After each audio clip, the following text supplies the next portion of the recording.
When the silver linings after you, don't you turn around away. Baby, it could be too late. I was there the day your world turned.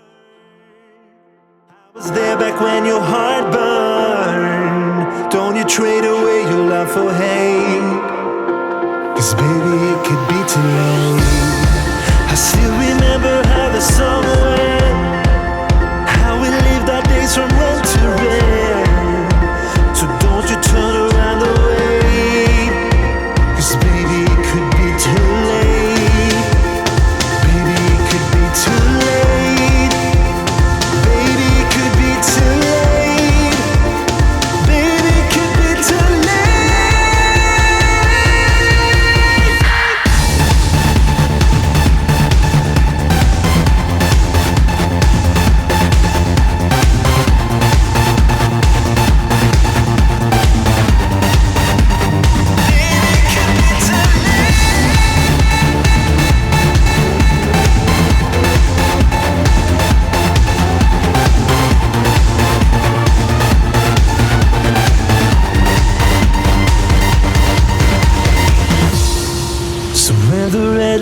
Haunts you, when the silver linings after you, don't you trade away your love for hate. Cause baby, it could be too late. Baby, it might be too late. Baby, it could be too late.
Take me, right now, my way to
just a little while.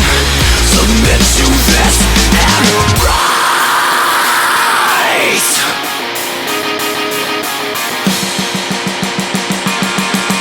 Submit to this and rise. Pain unfolding, shine beholding.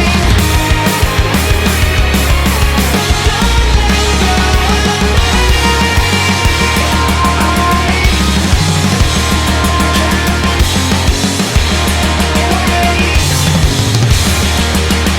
I want to be with you right now. Anyway, reckless. So what? I can't wait to be around you. Take me right now. My way to hell is so dumb. So what? I can't wait to be around you.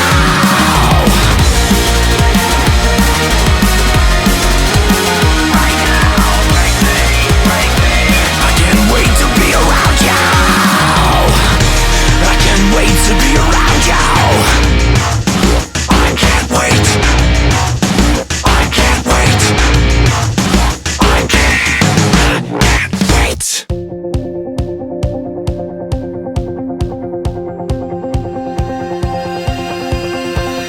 Living on the highway, taking every turn. I've been on the road since I was 5. Sitting by my father for a million miles, picking up old stories on the ride. I've been counting shadows to the beat of the radio. I feel like a baby when I sleep, and then you come to me. If we can keep the fire burning till I'm coming home, then maybe I won't have the need to let the engine run. 'Cause in the morning, in the night, maybe we can hold each other tight. We can keep the fire burning for a while, babe. Keep it wild. Every single coffee, every single break, every single moment I'm awake.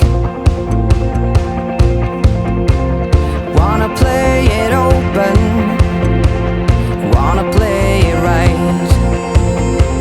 Don't want another storm to ride. I've been counting headlights to the beat of the radio. I feel like I wanna go to sleep, and then you come to me.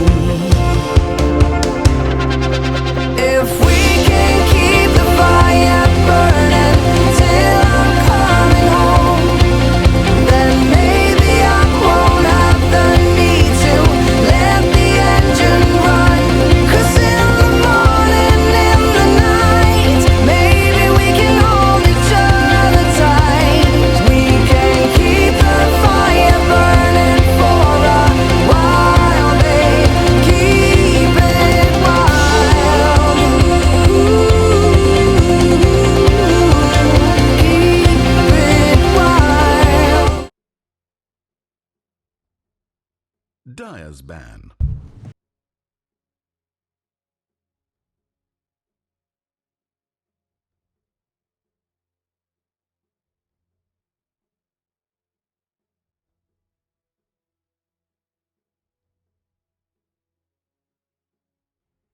Only 10 seconds.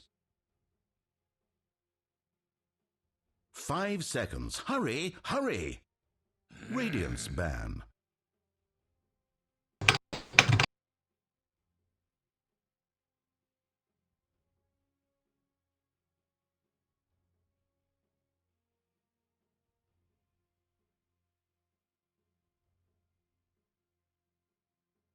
10 seconds to pick.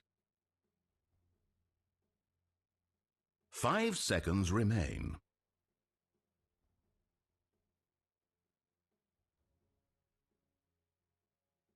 Dire's ban.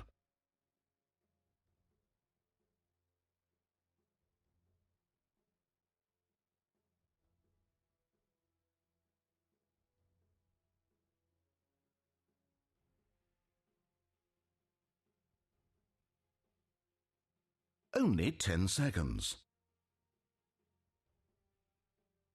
5 seconds. Hurry, hurry!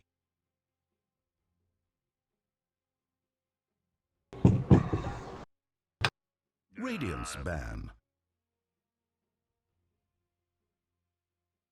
Dire's ban.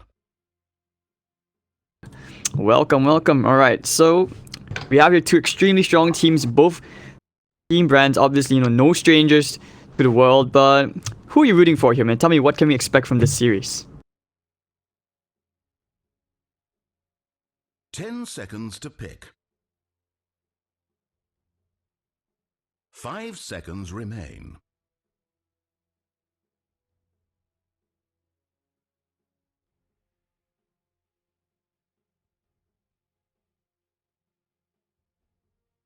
Radiance ban.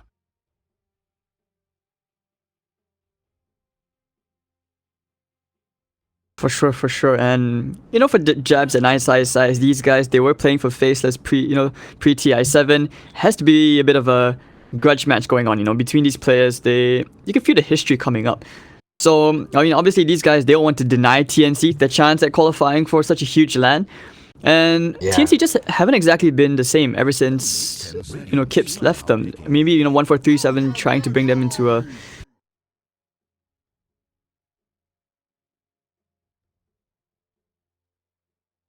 I want to root for TNC. I want to root for the underdogs because Mineski have just been so dominant.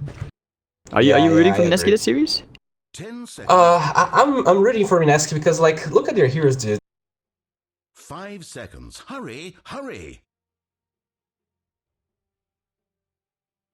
They are strong again, and they already went for the Ogre pick, so it's kind of hard not to go with them. I'm sorry, TNC.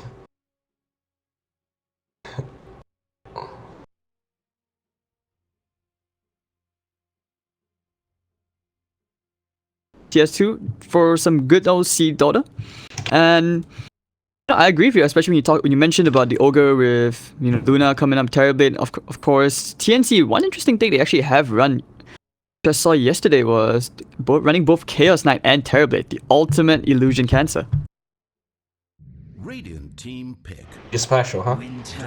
Yeah, and they won that game too. That was sick. Beastmaster. Right? I'm quite pumped. Oh, and they went with the Winter Wyvern Beastmaster. So, what's your opinion on the new Beastmaster? You feel like it's pretty strong? Yeah, I think it's quite good, right? Wild Access. Now that it amps damage as well, and you have the extra summon for neutral creep at level 4, and you Call of the Wild. I think it's really good.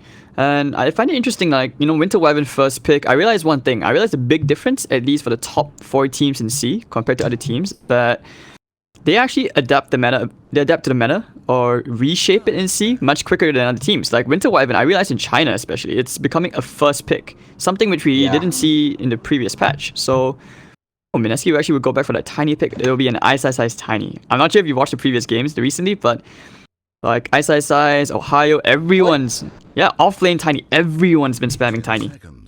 Okay, yeah, I saw the tiny spam, but the NA teams are pretty much playing it in safe lane, so quite curious to see how he plays it in the off lane. I do like the Ogre here. Oh, he actually plays tiny in the safe lane. Is that correct? No, in this case, no. It's just single. It's just solo laning in that hero, and in some situations, I think they prefer to go aggro tri-lanes, and that's where they would put Tiny into a safe lane situation, but still playing as a clause 3. It's interesting though, because you talk about how in NA they play in the safe lane, right? But I don't know, I feel like some players for a while, even Tim's for TNC, he's played it as a 4. So it's interesting to see people are trying to experiment to find out where's the optimum role for this new Tiny. this hero is so weird because like you read the changes and it's like there's no way this hero is better than the old Tiny, but the pub win rate and even like if you watch like every team is picking Tiny, so there's something there, which is crazy. When I read those changes, I was like, there's no way this hero is viable now. But you know, tree grab, apparently it's a good skill. That's the good thing about Dota right now, isn't it? Is that even before the two heroes are in captain's mode, there's still many heroes which are suddenly being brought back. Like for example, Shadow Shaman was such a hot pick, but that hero's basically been taken out for a while. Lion's back in the meta, which is it's good. You know, I've always wondered what happened to Lion, especially with all these illusion picks usually coming out. But okay, yeah, I do like the Slider pick here with Beastmaster. That's quite potent. Slider now being buffed a lot, and I mean you have a tiny hero with 0 armor, so when you pair that up with some Slider attack speed, that hero's gonna suffer. 5 seconds. Hurry, hurry. Alright, so yeah, I agree with you, especially on that part. Like the Slider and Beastmaster synergy with that's a lot of amp, and if you get both access, I would say it actually opens up Roche potential as well, doesn't it? Yeah. They can burst heroes down really fast. One thing they are and lacking... also you can corrosive haste whoever you want with Winter River, and the hero just melts as well. There's a lot of potential with these two heroes. Team fight lots of pick off at the same time. Mineski is still not showing much though. They just pick up the tiny, leave it there. Who knows? Maybe Jabs decides to pick it up for himself. But let's talk about the bans a bit, because I mean it's so far the highlight of this qualifier has been the Omni Knight pick. DNC, they run it on Sam Hage, Ohio as well. I know Eric from Fnatic, the manager, he was saying that this hero is super strong. He said it's so broken at the moment. Max Degen, max Purification. Do you see that clowny build? Just Yule Scepter, Sanch, and Yasha. He runs at like 492 movement speed. Yeah, I saw it. And you get the 90 damage, level 15. The hero is pretty strong. Actually, which tournament was I watching? I guess it was Aces Rock. Yeah, I'm not sure. But Omni Knight is actually being picked in all regions, and the hero is quite strong. It's actually funny to see first banned, as we saw here. And we saw the Huskar being played yesterday by TNC, so they banned. That was against the Albert Meepo. That was one heck of a game. Yeah, that was pretty fun. You know, of course, TNC since TI6, where they've always run the Huskar Oracle. I was actually surprised that Fnatic let that.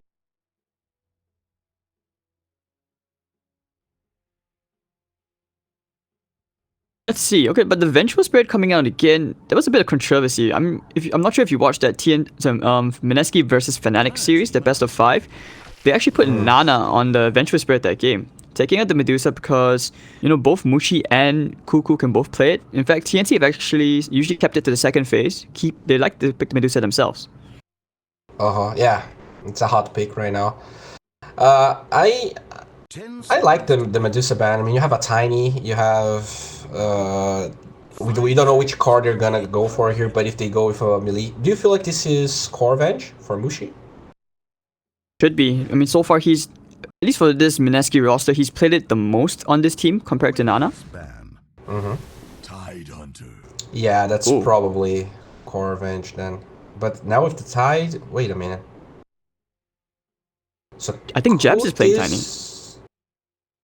Yeah, and then offlane Ice, and they need a 10 seconds. Okay, I'm confused.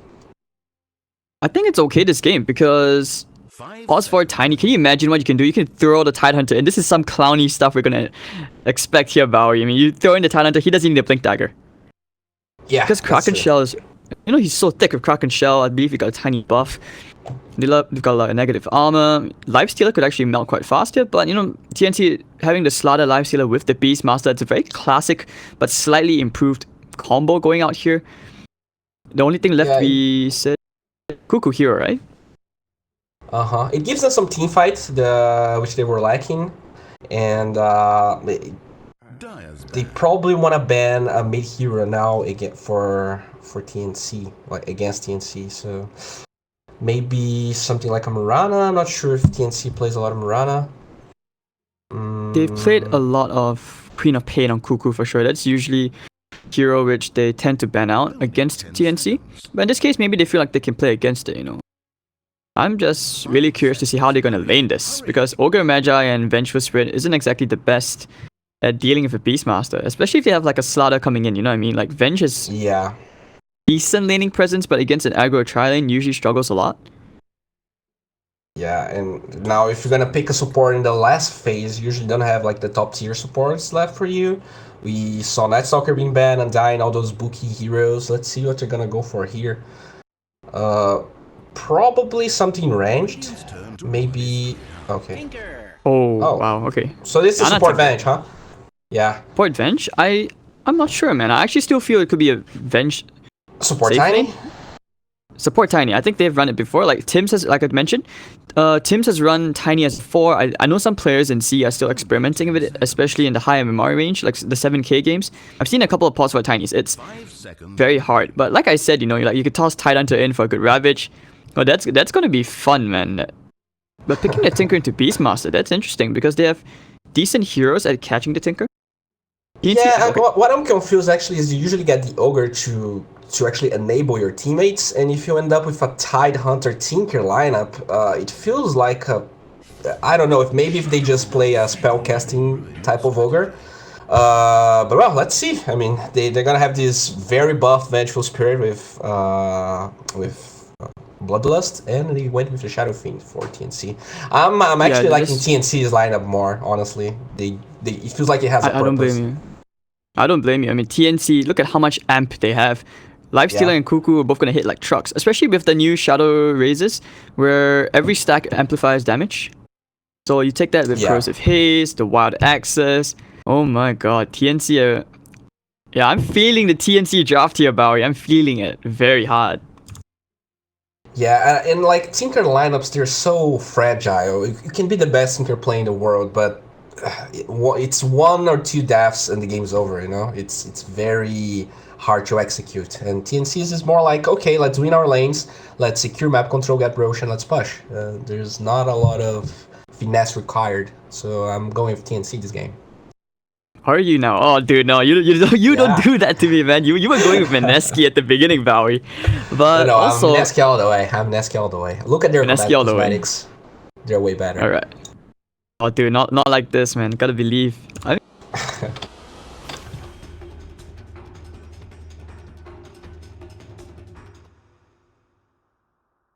Probably set apart these two teams is that TNC have shorter cooldowns compared to the Mineski side, because when you're playing around Ravage before every team fight, it's 2.5 minutes cooldown compared to say you're having Corrosive Haze, Roar, very short cooldown spells all around. The only long cooldown spell that TNC actually has is Requiem of Souls, which is like 2 minutes.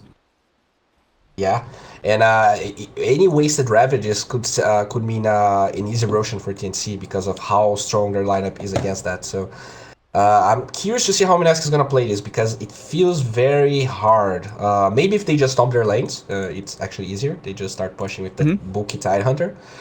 Yeah, it's gonna depend on lanes. If they get good lanes, they can just push with March and Tidehunter tanking everything. If that doesn't happen, then it's gonna be quite hard for them. So yeah. No problem. Do you feel like they're gonna contest runes here? Yeah, it looks like they're considering it. Tim's is there as well. Right now, this will be a very interesting series, not purely because of like the Mushi versus Raven or all that, but this will be an extremely huge matchup between Tim's and Jabs. You know, these two are positioned for players who are both very famous in their aspects, which is why you saw the Earth Spirit ban. It's something which Tim's is famous for on the international level as well. I mean, we've seen it at TI. This guy is just a beast on Earth Spirit. Yeah. Contesting the rune. He's my favorite Earth Spirit player, dude. That guy is insane. Oh, it's not Jarax? No, it's actually him. There was a game, VP versus DotaTnc. That game was so insane, dude. They almost won, and they were like 20k gold behind.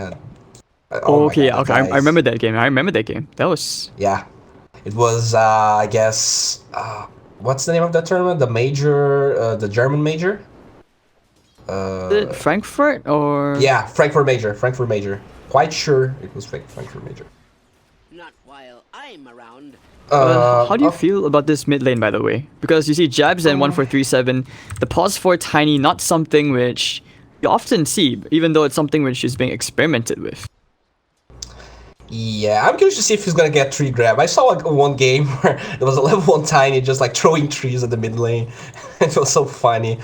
I like the position Tiny when you have a lot of toss targets. They don't have a Slardar here. They don't have a lot of level 1 toss plays. So this is why I'm not like 100% with this Tiny pick. Maybe he just gets tree grab and spams the tree. Maybe. Also. I mean, they could easily kill this top lane right here. You know, you get Magic Mist or Stun, negative armor from the wave as well. Heroes might fall here, but they are quite If you can tanky. throw the enemy in your allies, then that's possible. Let's see if he has boots. So that's actually possible. Let's see if he can do it.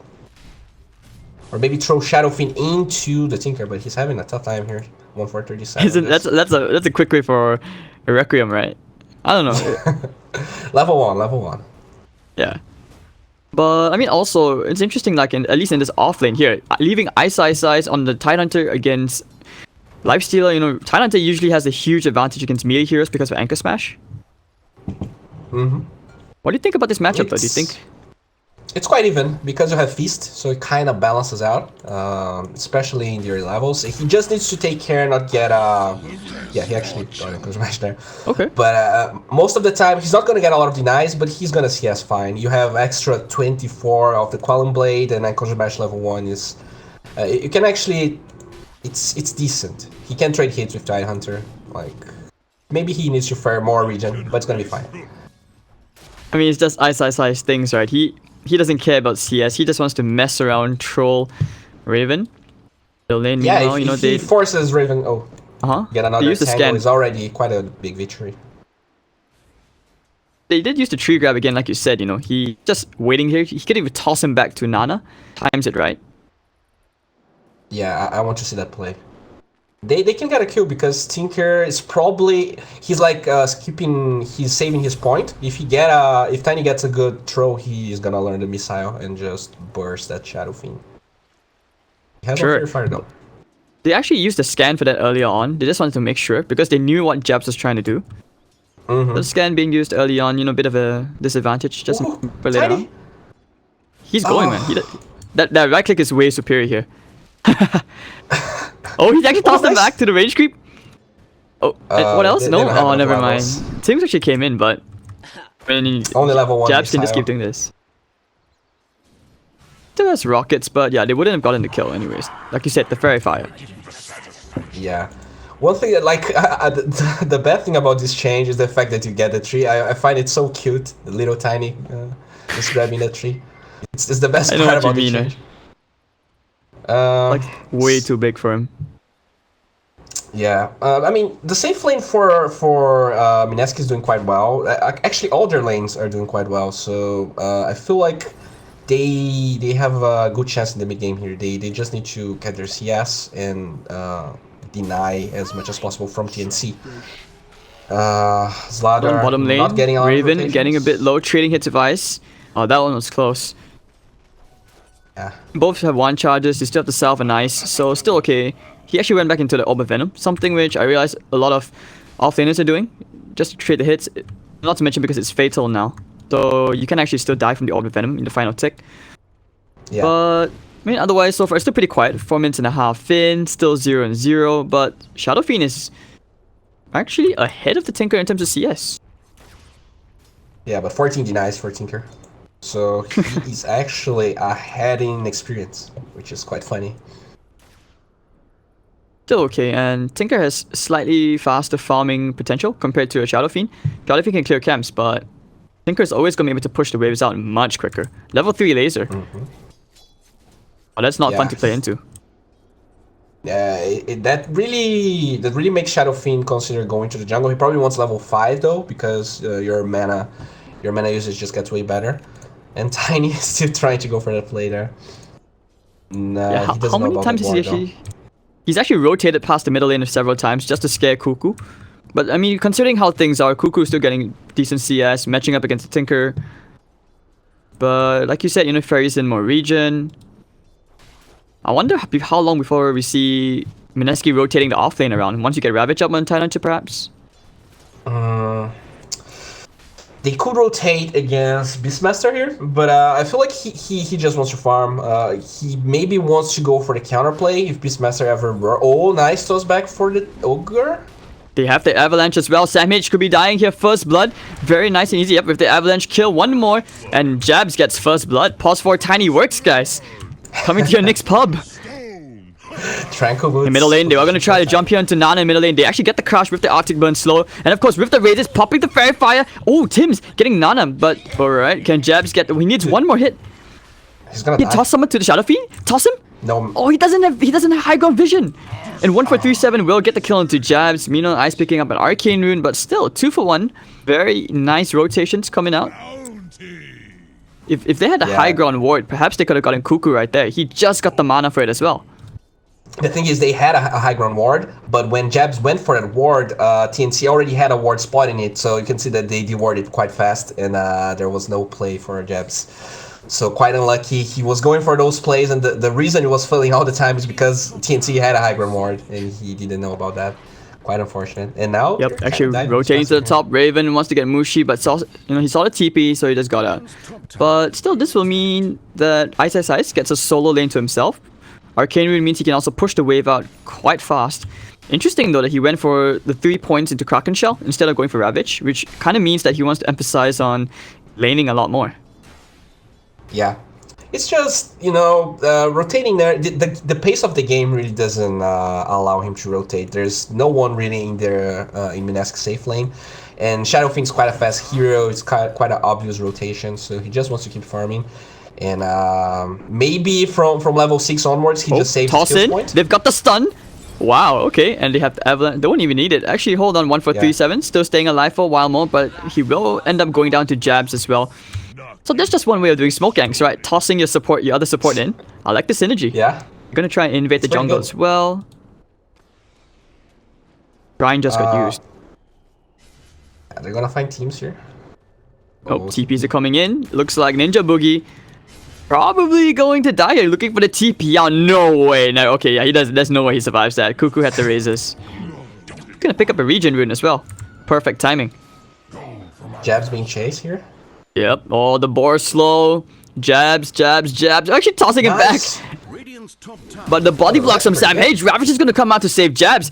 3-man Ravage when defensive Ravage, not the way you want to use it like that. The first one of the game. Yeah, I'm not sure about that Ravage, honestly. I mean, he does save Jabs, but, just to support Tiny. He just want to toss people. Oh, that was clowny though. This is why I said when the Tiny pick came up for Jabs, I was like, alright, we're gonna see some fun stuff. I'm still waiting for that toss into a Ravage combo.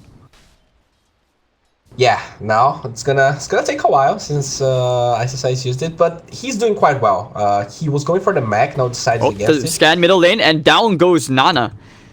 They just dived to tier 1 for that. Yeah, so this is why I feel like Tinker, it's kind of hard Tinker game, because you have Winter Weaver that can walk through trees so he can find Tinker. You have Beastmaster on top of a Blinking Slardar in the mid game. It's very, very hard to play Tinker like that, and he's not so close to his travels, so TNC can probably start pushing some towers now. Top lane, meanwhile, look at Raven. He's infested into the creep. They know he's there. They're even pinging the creep out. Okay, he's actually out. They have to stun. Oh, never mind. They actually tried. They even brought Jabs in. Nah, just throws a tree at Raven. Ouch. The damage is not that big on a 4 Tiny. I think if you paused 3, the tree grab would have hurt a lot more. Yeah, it doesn't really do a lot of damage. But they're gonna take the tower. That's pretty good.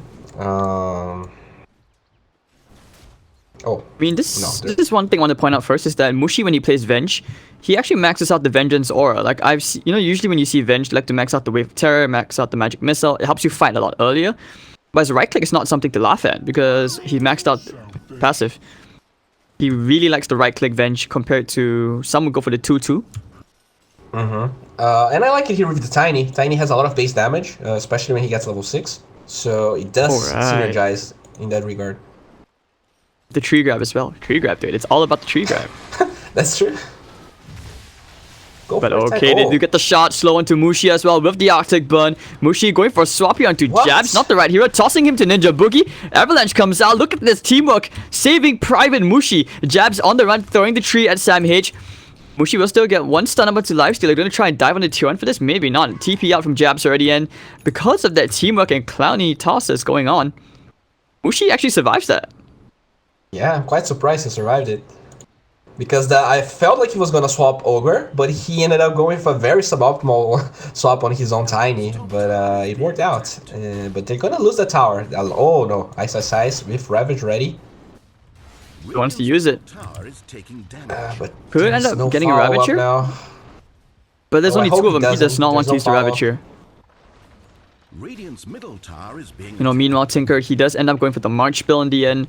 So this way, he wants to farm up into his BOTs. He's quite far behind the Shadow Fiend, actually. Oh, Nana, not like this, Nana. Not like this. He's going to end up dying here. Missiles come out with the rockets, getting the stun here, and try right-click Cuckoo down. Oh, the Cold Embrace keeping him alive. The Avalanche just in the nick of time. Tims, oh, he actually missed the toss. But Tims, he's going to go for Nana. Nana will end up dying here under the tier 1 tower to Tims. 1-for-1 trade already. So, can he get Tims? He's very fast with the sprint. He's going to end up dying to the creep wave here. Gets the crush out, looking for the ignite and the Nice. toss. Jabs will get that kill. So, it's going to be a 2-for-1 trade. But once again, Nana's boots of travel will be delayed. I really like that play because they knew CIS TP top to hold the tower, and there was no response. So a great dive coming from TNC.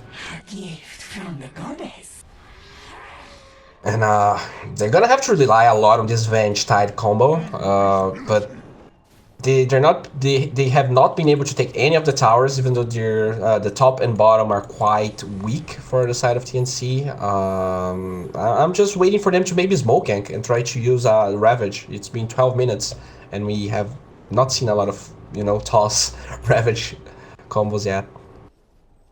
Maybe they might try and find the jump here into Raven. You know, they have the magic missile as well. Jabs is invist up. They just need to isolate him away from the They creep need wave. another Raven's actually hero. going for Mushi. They need another Does hero not for know. this. Slaughter's here as well. Yeah, they're avoiding this gank. Probably, I think they want to try and get the timing, at least with Nana, Tinker, BOTs, and the Ravage. This way they know they can secure some kills. Jabs Yeah. here, put a ward down. They know the Slaughter invest combo is there. Tims, he's immediately out of there. Afraid that there was potentially a smoke gank coming that way. You can see 3 enemy heroes in this bottom lane. And you were mentioning Mushi actually maxing Vengeance Aura. He always goes for the Mask of Madness, right? So Yes. I feel like it makes sense because like you're muted and stuff. So the extra damage synergizes even more. Okay. Oh, looks like down goes Wyvern. Yep, ding, ding, ding. Ninja Boogie, full of luck.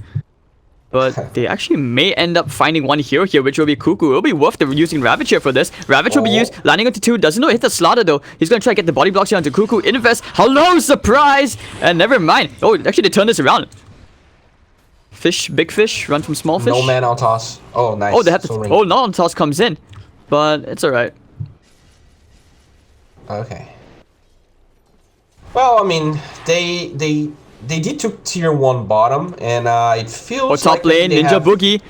He TP'd in, trying to save his tower, but look at all these summons. They are gonna get a tier 1 tower in this top lane. Middle, they will try for a trade of their own. You know, Mushi pushes quite fast, surprisingly. destroyed. Yeah, the Mask of Madness Vengeance Aura. Tiny with extra 48 damage. Radiant's middle tower is being I mean, that's a lot, like, considering one skill is giving a level 7 hero 48 damage. That's nothing to laugh at. And, but they need to see, to hold this tier 2 top here. And Oh, top lane to get the crushed. Cursive Haze already used into CIS. He has Kraken Shell. The TP's coming in. Only one though. It's gonna be Jabs.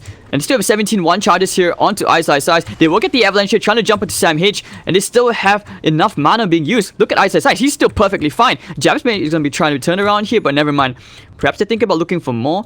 I mean, Nana still does. Okay, he just got his BOTs. It's on the courier. But this top lane, a lot of heroes, a lot of action being committed onto CIS, but he's just, once again too tanky. He will complete his mech very soon though. I underestimated how tanky the Tidehunter is. With the 25 damage as well, he was being slowed so much and he just doesn't die. I feel like... you can go on. Oh no, I actually don't think that it was worth committing on him in that top lane, but what were you saying? Oh no, everyone, because I always felt like Tidehunter was a decent hero, but he was not picked as much. And everyone's talking about the new combination of talents, the level 15 Anchor Smash reduction and Kraken Shell level 20. So he's getting so much levels, and I feel like it's gonna be harder and harder to kill this ISS Tidehunter as the game go on.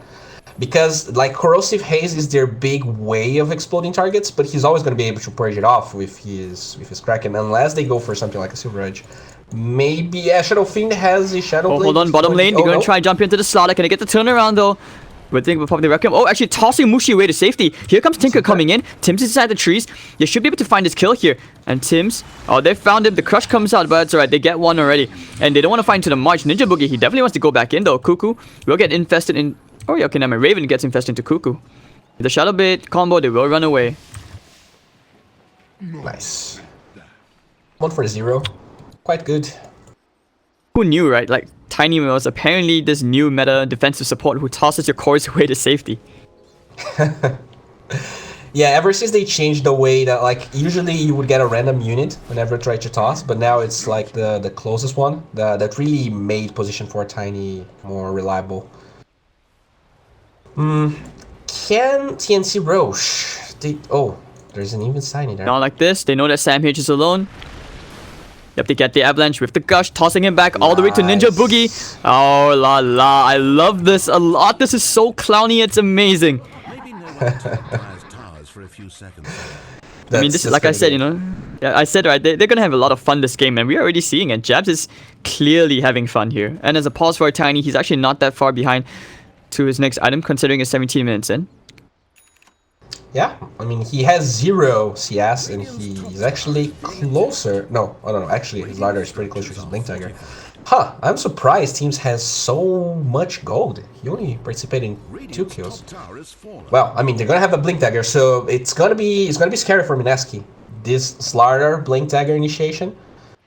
I mean, Tidehunter can just dispel that Corrosive Haze, but that's not true for Tinker.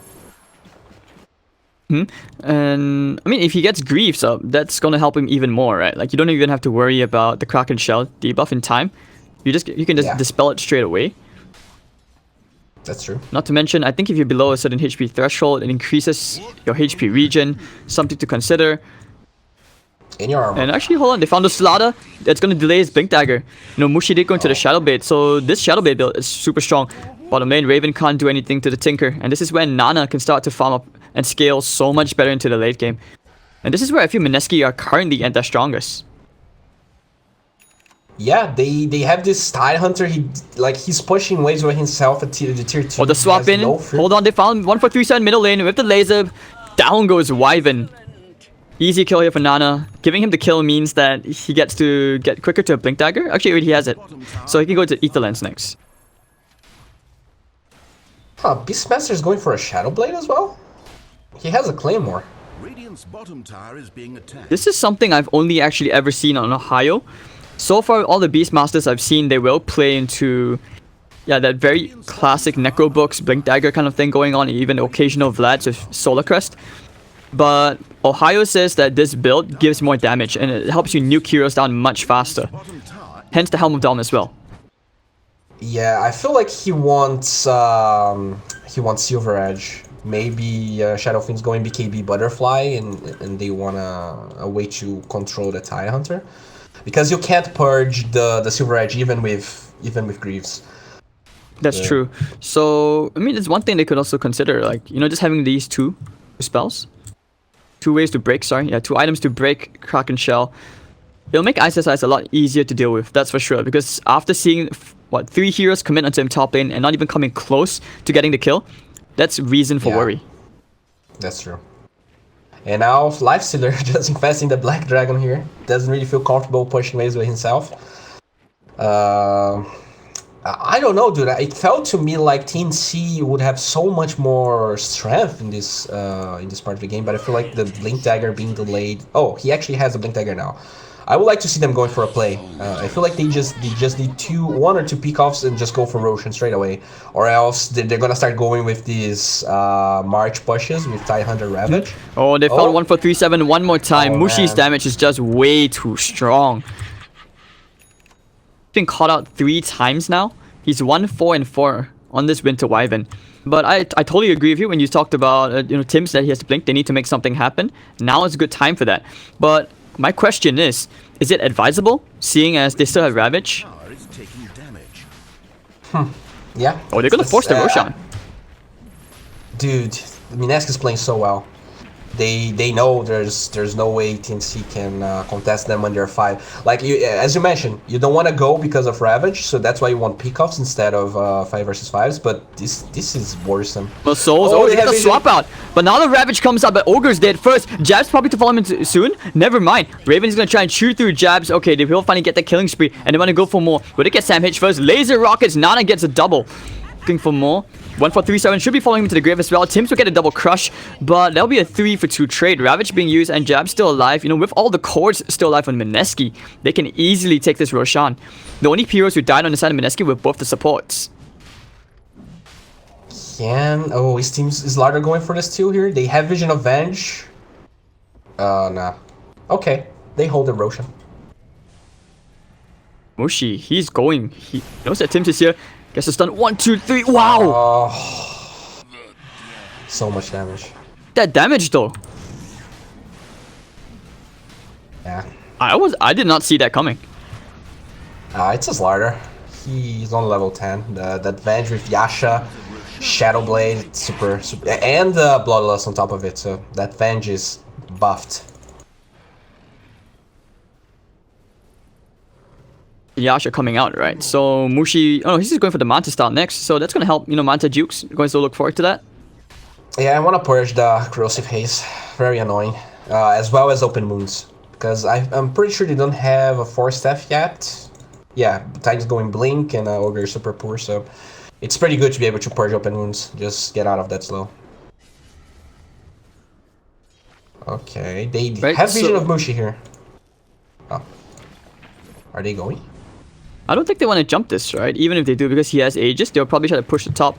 Sam H with the Shadow Blade was kind of looking around to try and find that Tinker solo pickoff. He had Roar available. I would like to see them fight though, because Ravage is on cooldown. If they just keep waiting, the next time Ravage is ready, they're gonna be pushing tier 2s. So it's kind of a hard situation, but I feel like you have to go for the plays, or else.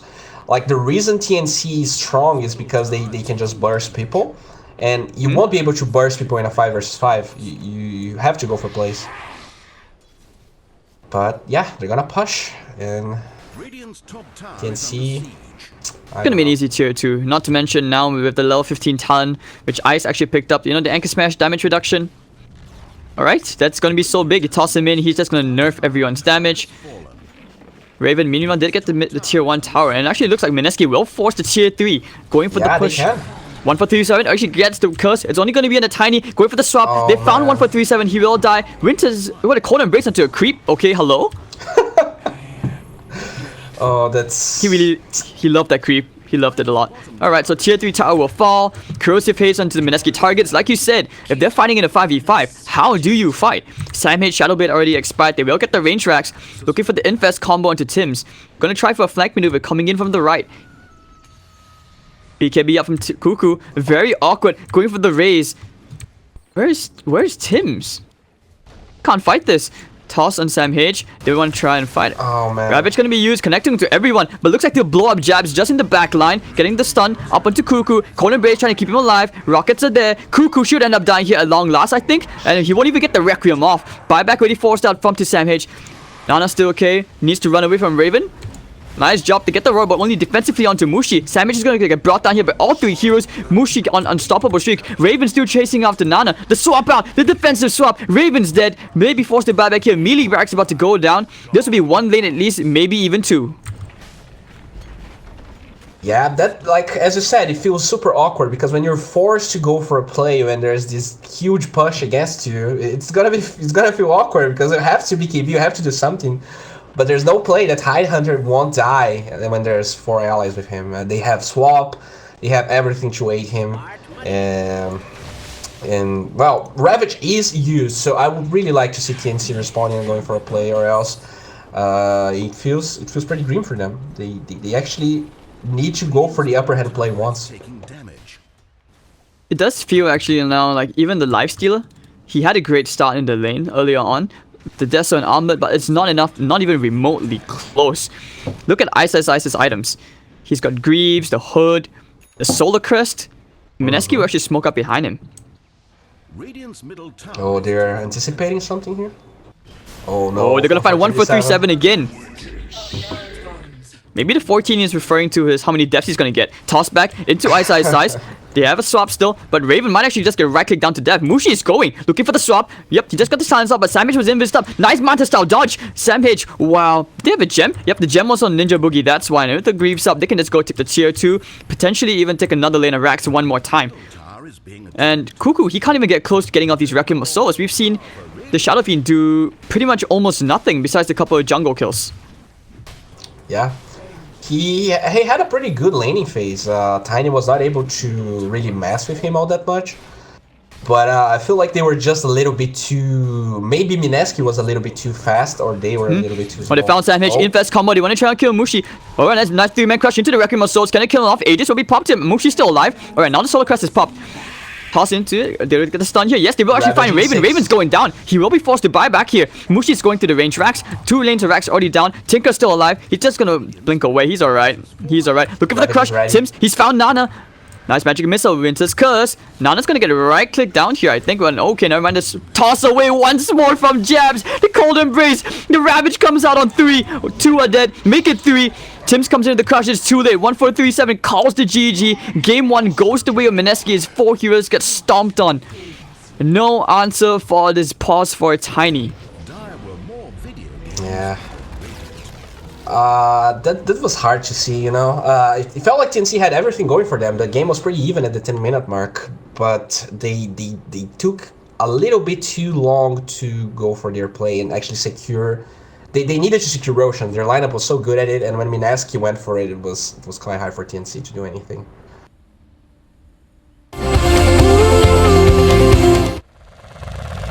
I'm wondering what you got for me. Egyptian current is out to be my lady only.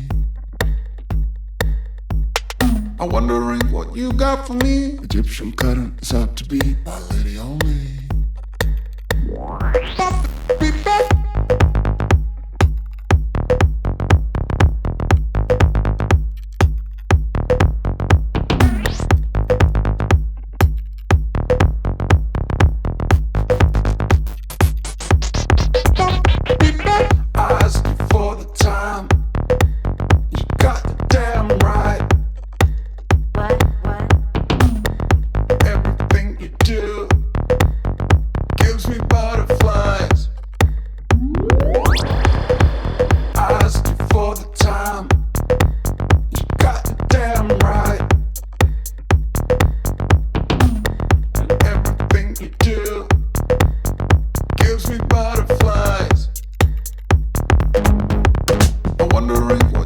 For me, Egyptian current is out to be my lady only. I'm wondering what you got for me. Egyptian current is out to be my lady only.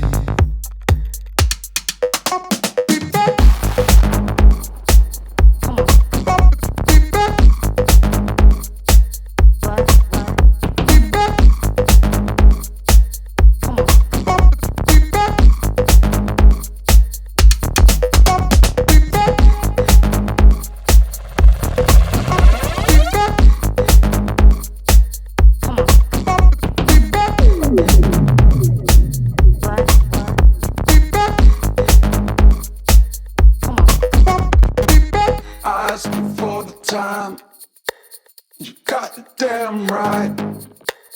What? Everything you do gives me butterflies. I asked you for the time. You got it damn right. And everything you do gives me butterflies.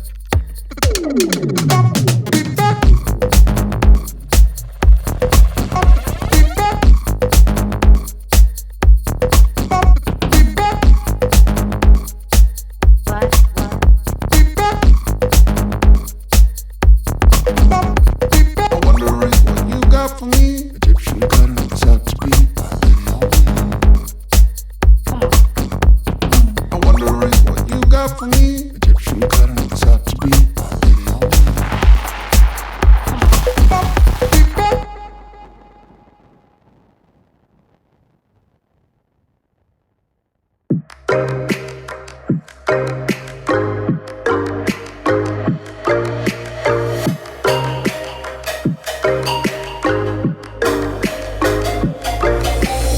Hey, we can run away. You say you want to. You wanna go back, wanna go back. You wanna go back to a place where we can hide. You wanna stay there, wanna stay there. You wanna stay there, we can leave it, pay me high.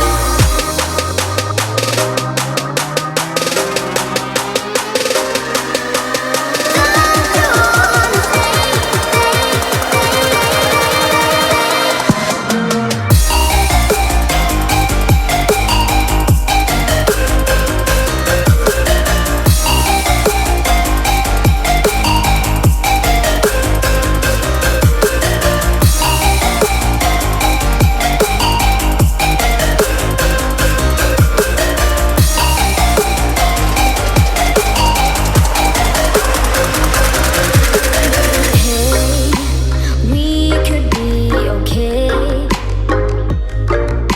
but I dream that we can fly. You wanna go back, wanna go back. You wanna go back to a place where we can hide. You wanna stay there, wanna stay there. You wanna stay there, we can leave it, pay me high.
Dyer's ban.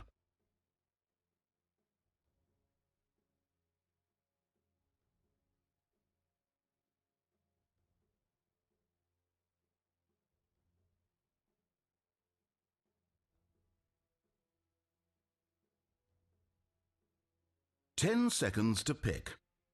Radiance ban.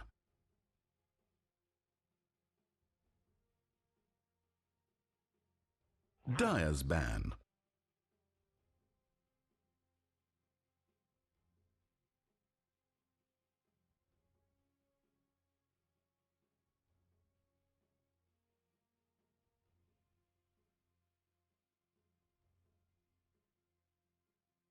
Only 10 seconds. 5 seconds. Hurry! Radiance ban. Dyer's ban.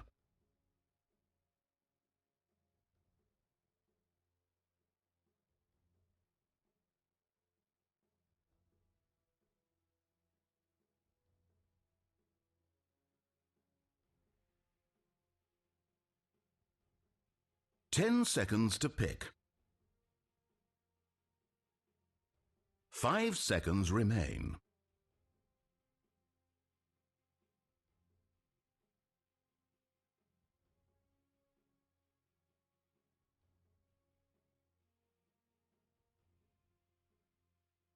Welcome back, ladies and gentlemen, for the MDL Macau C Qualifier Finals. Me, Hades, all the way from Singapore, and my Brazilian co-caster, Mr. D2 Bowie. We're here to bring you more great casting here for this series.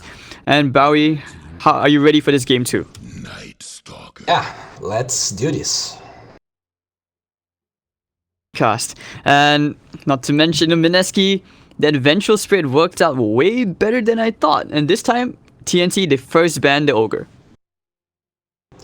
Which is fascinating to me because I wouldn't say that TNC the Mineski won because of it, but this time they're going with the Night Stalker first. I like it pretty much. I feel like it's a pretty strong hero. Also good against Tinker if Mineski ever goes for that hero again. But now Mineski goes for the Undying. Another hero that we've been seeing a lot more this patch than before. Radiant team are now picking. For sure, I think this hero wasn't even picked that often in the previous patch at all, like a superbly low pick rate. But it's good, I think with the new talents and the way Undying's been sort of buffed just a tiny bit, I think his zombies actually hurt a lot more from the Tombstone as well. Yeah, he actually had a pretty good buff before this new patch. The Tombstone was harder to kill. But like pretty much just ignored it. Everyone just ignored the hero, and it's quite hard to actually destroy the Tombstone now. And they went with 2 melee supports considering this is. Does CIS play Undying? I'm not. That I don't think they've. SCA.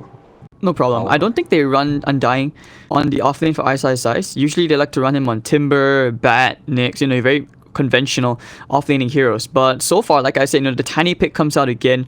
We saw it for Jabs. Surprisingly though, this time they let the Night Stalker through. And TNC giving it to Tims. That's scary, but yeah. The mystery of this pick right now is who is playing the tiny. Is it Jabs? Is it CIS? Yeah, that's true. It's a very versatile pick for Mineski since they can play with so many different players. This Night Stalker, it could set up something like I do like Night Stalker in combination with like initiators like Batrider. I feel like it really allows your team to initiate with a lot of confidence. Not sure if they're gonna go with it though. They go for the IO. Wow, huh. IO. Okay, dude. I know what's coming next. I can feel it. It's gonna be the Chaos Knight, dude. Oh. They've run IO-CK so often. They even run IO Terrorblade. They like their illusion push heroes. Carries who can just fight so well. I don't think it's gonna be something like IO. Dusa's taken out. Okay, never mind.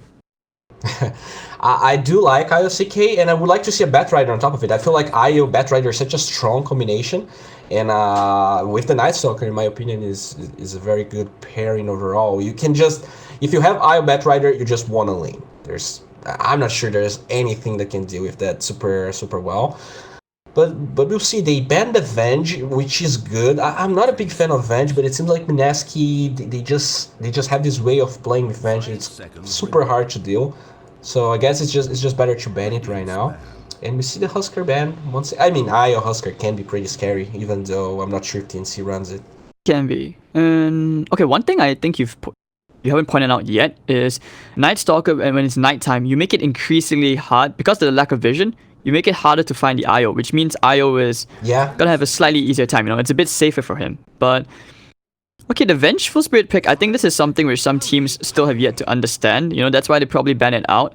It's just a hero which really comes online super quick. That right click we saw in synergy with the tiny. You don't want to let the tiny go around having so much free fun again. Yeah. But that being said, what? Okay, I said IOCK. Do you see any other heroes here which I might have? It goes from team to team. Like a lot of people don't run IO Tiny anymore, but Complexity still plays it, even though like Eggs is not even a thing anymore. There's any big cores could be quite strong. Like we see the Sven, Liquid really like their IO Sven, Husker, but it got banned. CK maybe something. We even saw like IO Alchemist from OG, but I'm pretty sure TNC doesn't run their Alchemist. I don't think I've seen a single Alchemist pick yet, though. I did see it, but they lost. In theory. In theory, I yeah. see. Okay. Yeah. Because the new bounty runes, they definitely favor carry alchemists more. But we probably won't see alchemists here. Let's see what Mineski... If this is a support, if these are two supports, they're like in... Yeah, this is probably mid for Cuckoo, right? Well, I'm sorry, No, for I mean, yeah. I recall once there was one very specific situation, like they still let Queen of Pain be played by Mushi. I mean, this is a hero which he can play in both the safe lane and the mid as well. It doesn't necessarily. And one thing also, like between Mushi and Moon, who is Nana, you know, they occasionally switch the lanes a bit depending on which matchup is better. But I mean, we'll have to see, right? You're just denying. Offlane Cop is better this patch than it was before because it's easier for her to snatch the runes. So the runes are so close, you can like get double bounty pretty easily. But yeah, we'll see whether this is mid or not. I do like Queen of Pain mid against Io drafts because usually Io just like runs you down, and with Queen of Pain that's harder to do because Spirit Breaker. So maybe this is offlane Ice Stalker. Yeah, should be. Sam H has played Night Stalker before for TNC, and I mean there have been Spirit Breaker offlane, but I don't think this will be that case. This would be interesting to see how they play Spirit Breaker on Tim's though, because this hero can single-handedly win you 3 lanes or lose you 3 lanes depending on the charge ganks, right? Okay, so I need to humor me just a bit, okay? Bowie, TNC have gone for 3 blue heroes. The last 2 picks are blue only. Who do you pick? Now that's hard. Well, if you're going with blue heroes that I like, is Enigma considered blue or is it like pink? Okay, so maybe Enigma Storm. You go for Jungle Enigma and Storm Spirit. No. You go with carry Storm and mid Enigma, dude. A VP played mid Enigma once. All right. Yeah. You don't think IO OD? OD counts as blue. Okay. That could work. But I like my Enigma more. Lifestealer come out now from Mineski. Alright, I can see the synergy. At least you have a Infest Taxi now. Queen of Pain can just blink in with Lifestealer. I like this draft for Mineski. They've kind of swapped it around a bit, you know, because this is usually a draft which TNC would pick, but looks like 1437 is going to try and come up with his own new meta right now.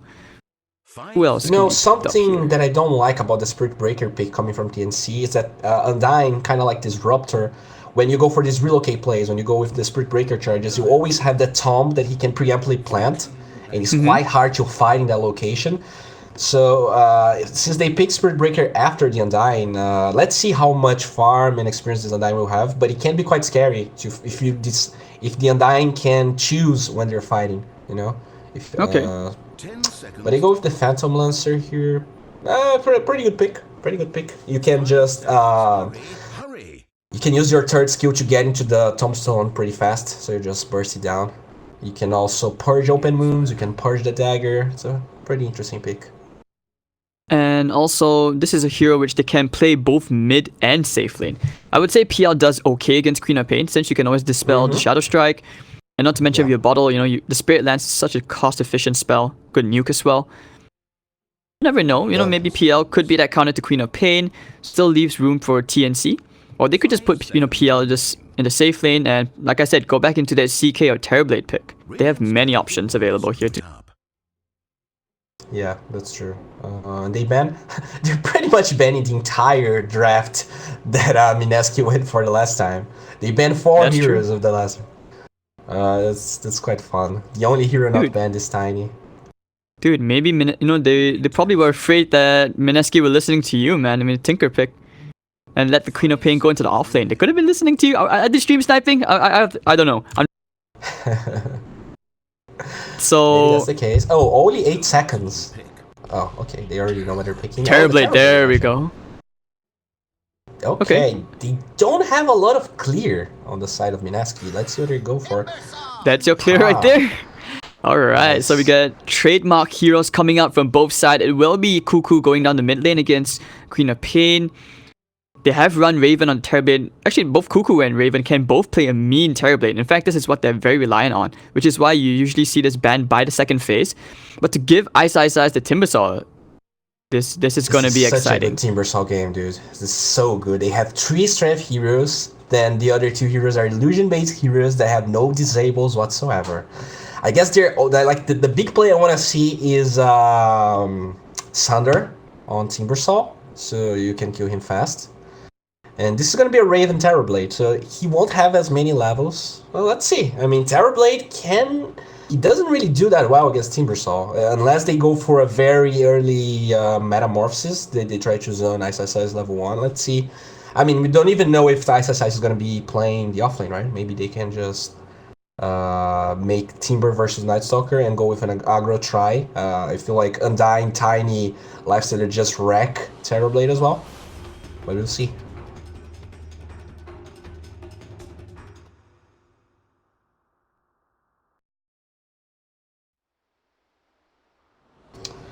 I mean, dude, ISIS Timbersaw is pretty good, and he's gonna have a great game considering the picks. So I'm going with Mineski this time. We're nearly ready. Going with Mineski again. I want to game 3, so I'm going to be rooting for TNC here.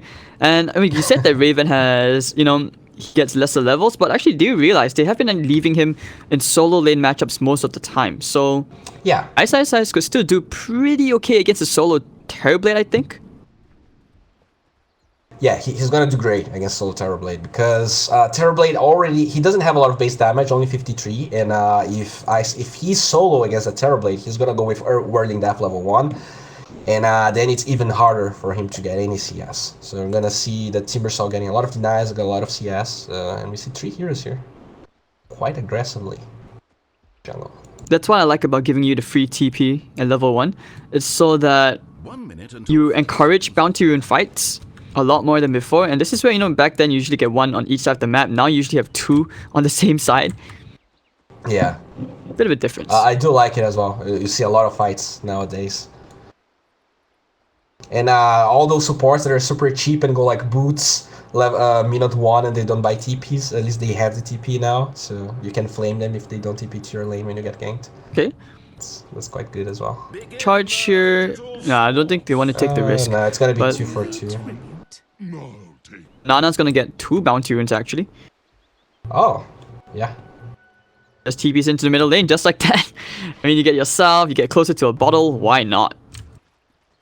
Oh, and they spotted Spirit Breaker warding here because of that early ward coming from Mineski. I saw a pink ping, so they probably know it's warded in that location. Yeah, they do.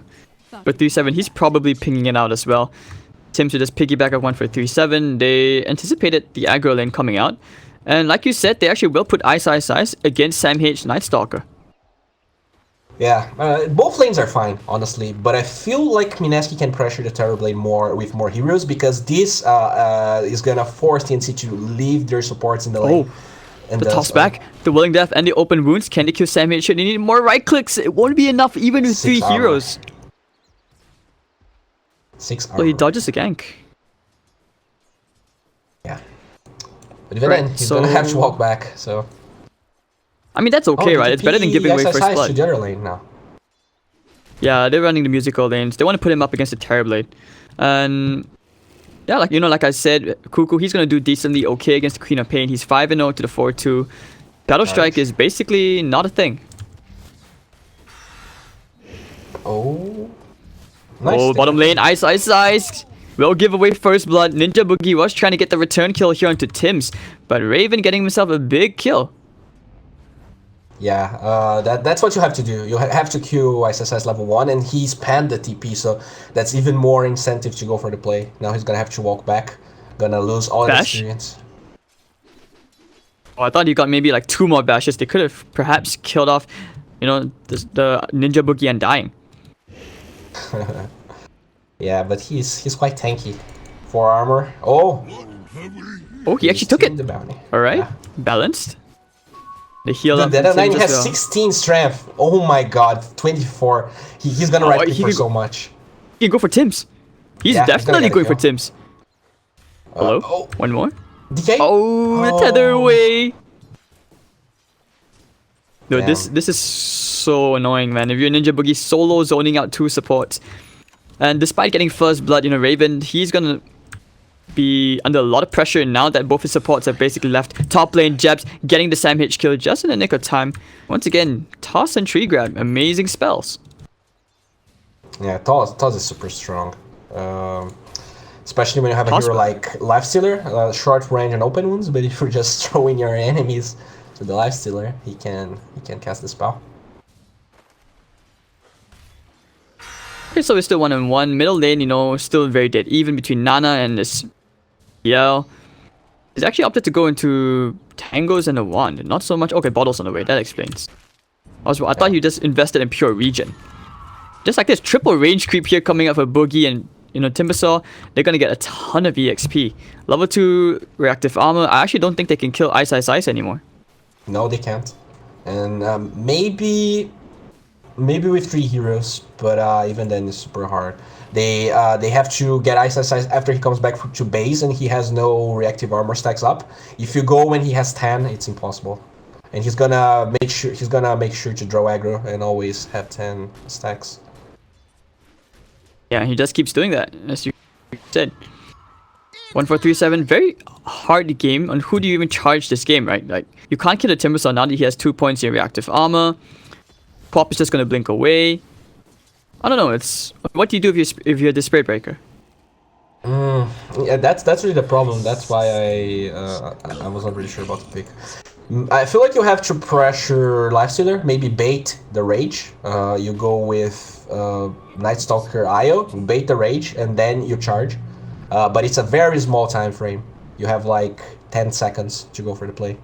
They want to charge here onto Nana, who will get the blink away under the tier 1 tower. Oh. Looks like they want to commit for this. Can we get a bash? We need one more bash, sir. Never mind, he's abandoned his support. 1-4-3-7 and the scream. Nana's gonna get that one. They actually had a kill. It was quite a short range blink, but PL kind of gave up. Maybe afraid of more heroes. Team? Oh, that's just a letdown right there, man. Cuckoo just... he just chickened out on his own core, man. On his support. Do you think they could have gotten the kill, though, if he went? I feel like they could, because it was such a short range blink. Spiritless does a lot of damage, and it souls as well. So he could get more bash. I don't know why. I feel like a kid every time I see 1-4-3-7. Like, every time he gets a bash on Spirit Breaker, it's super satisfying to watch. Like, this spell can... Or this passive can ruin your game and tilt you. Do you ever find? Yeah, of course he can. Oh, and now Mushi trading hits with Night Stalker. They are charging him in top lane, but middle lane, you know, Cuckoo did fall very low. Has 14 one-shots, but back to the top. And yeah, there's no way they get the kill there. Ice, however, he's gonna try and cut down Tims. He's gonna dominate that lane super hard now. We saw Raven trying to zone him out with Metamorphosis when Ice was level 3, but you can't. They need to, like, they need 4 heroes to kill this Timber. He messed up on the tether. I think he wanted to tether to Raven, but instead he tethered to a creep.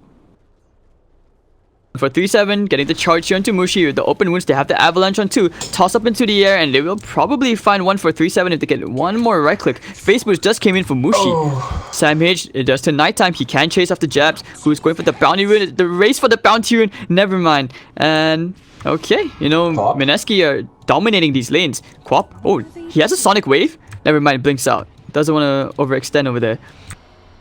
Bottom. I hear charge. Raven. Oh, it was being go. Yeah, they're chasing after him, but over the top in the jungle, they actually get the shrine just in the nick of time for Jabs. Can they kill Tims? Oh! Sonic wave blows up Tims. Avalanche, and Jabs is still alive. Sam H with Hunter in the night. He's gonna try and get Sam H. Alright, double kill for Moon. 1-4-3-7 gonna charge away all the way to the south, trying to get Ice, but 2-for-1 trade, not favorable at all. 3-for-1 actually, after Ice killing off that lovely IO. Actually, no, so Nana killed the IO. Yeah, what am I saying? But I thought there were 2 heroes here helping out Timbersaw. This Metamorphosis is gonna end. They can't go for this. They have no... Oh, Sunder! Oh, nice! They just got it! That's the play! That's the play! Never mind. Oh, missed the Timber Chain! Oh, dear. Oh, dear. But the reactive armor... Oh, they actually do get enough damage with the Void. So Ice That's the only way you kill that Timbersaw. That's the only way. Well played from Raven. Radiant's top tower is under siege. No wonder they chased for that. I was like, there's no way they're getting. Yeah. Well played. They really needed that kill, or else CIS was gonna snowball like crazy. If he gets Chakram, that's a completely different story right there. He's gonna build his way he kills into. everyone. Oh, He kills everyone. indeed. Flexion, but you know, reactive armor, balanced spell. Yeah. Jab still walking around trying to build his soul ring up.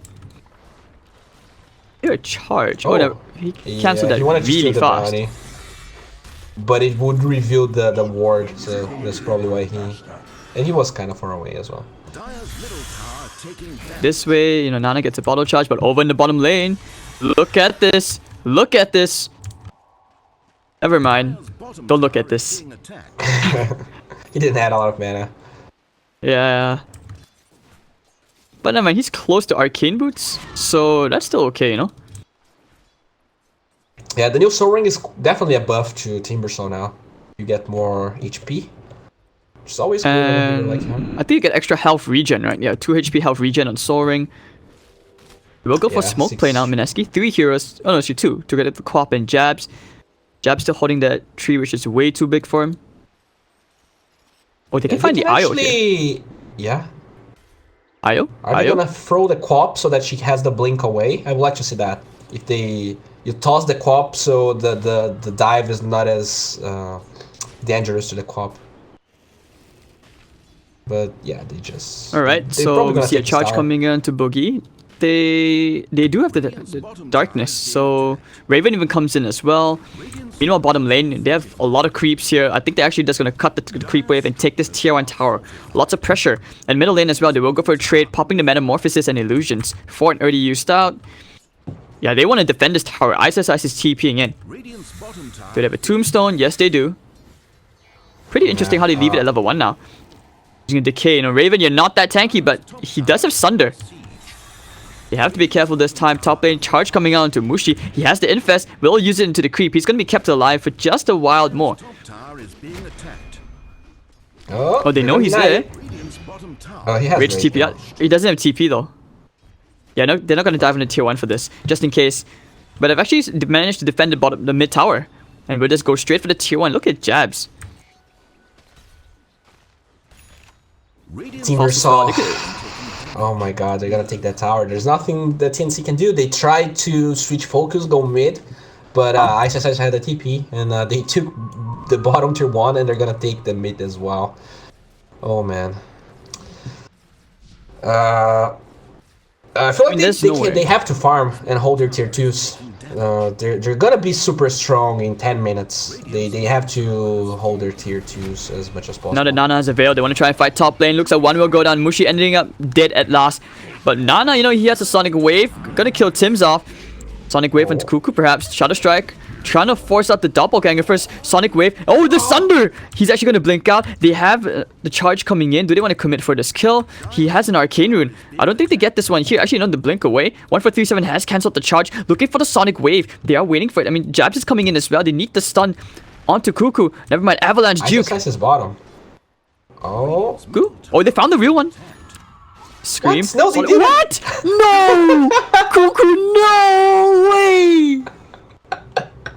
Nana? Damn, what a play.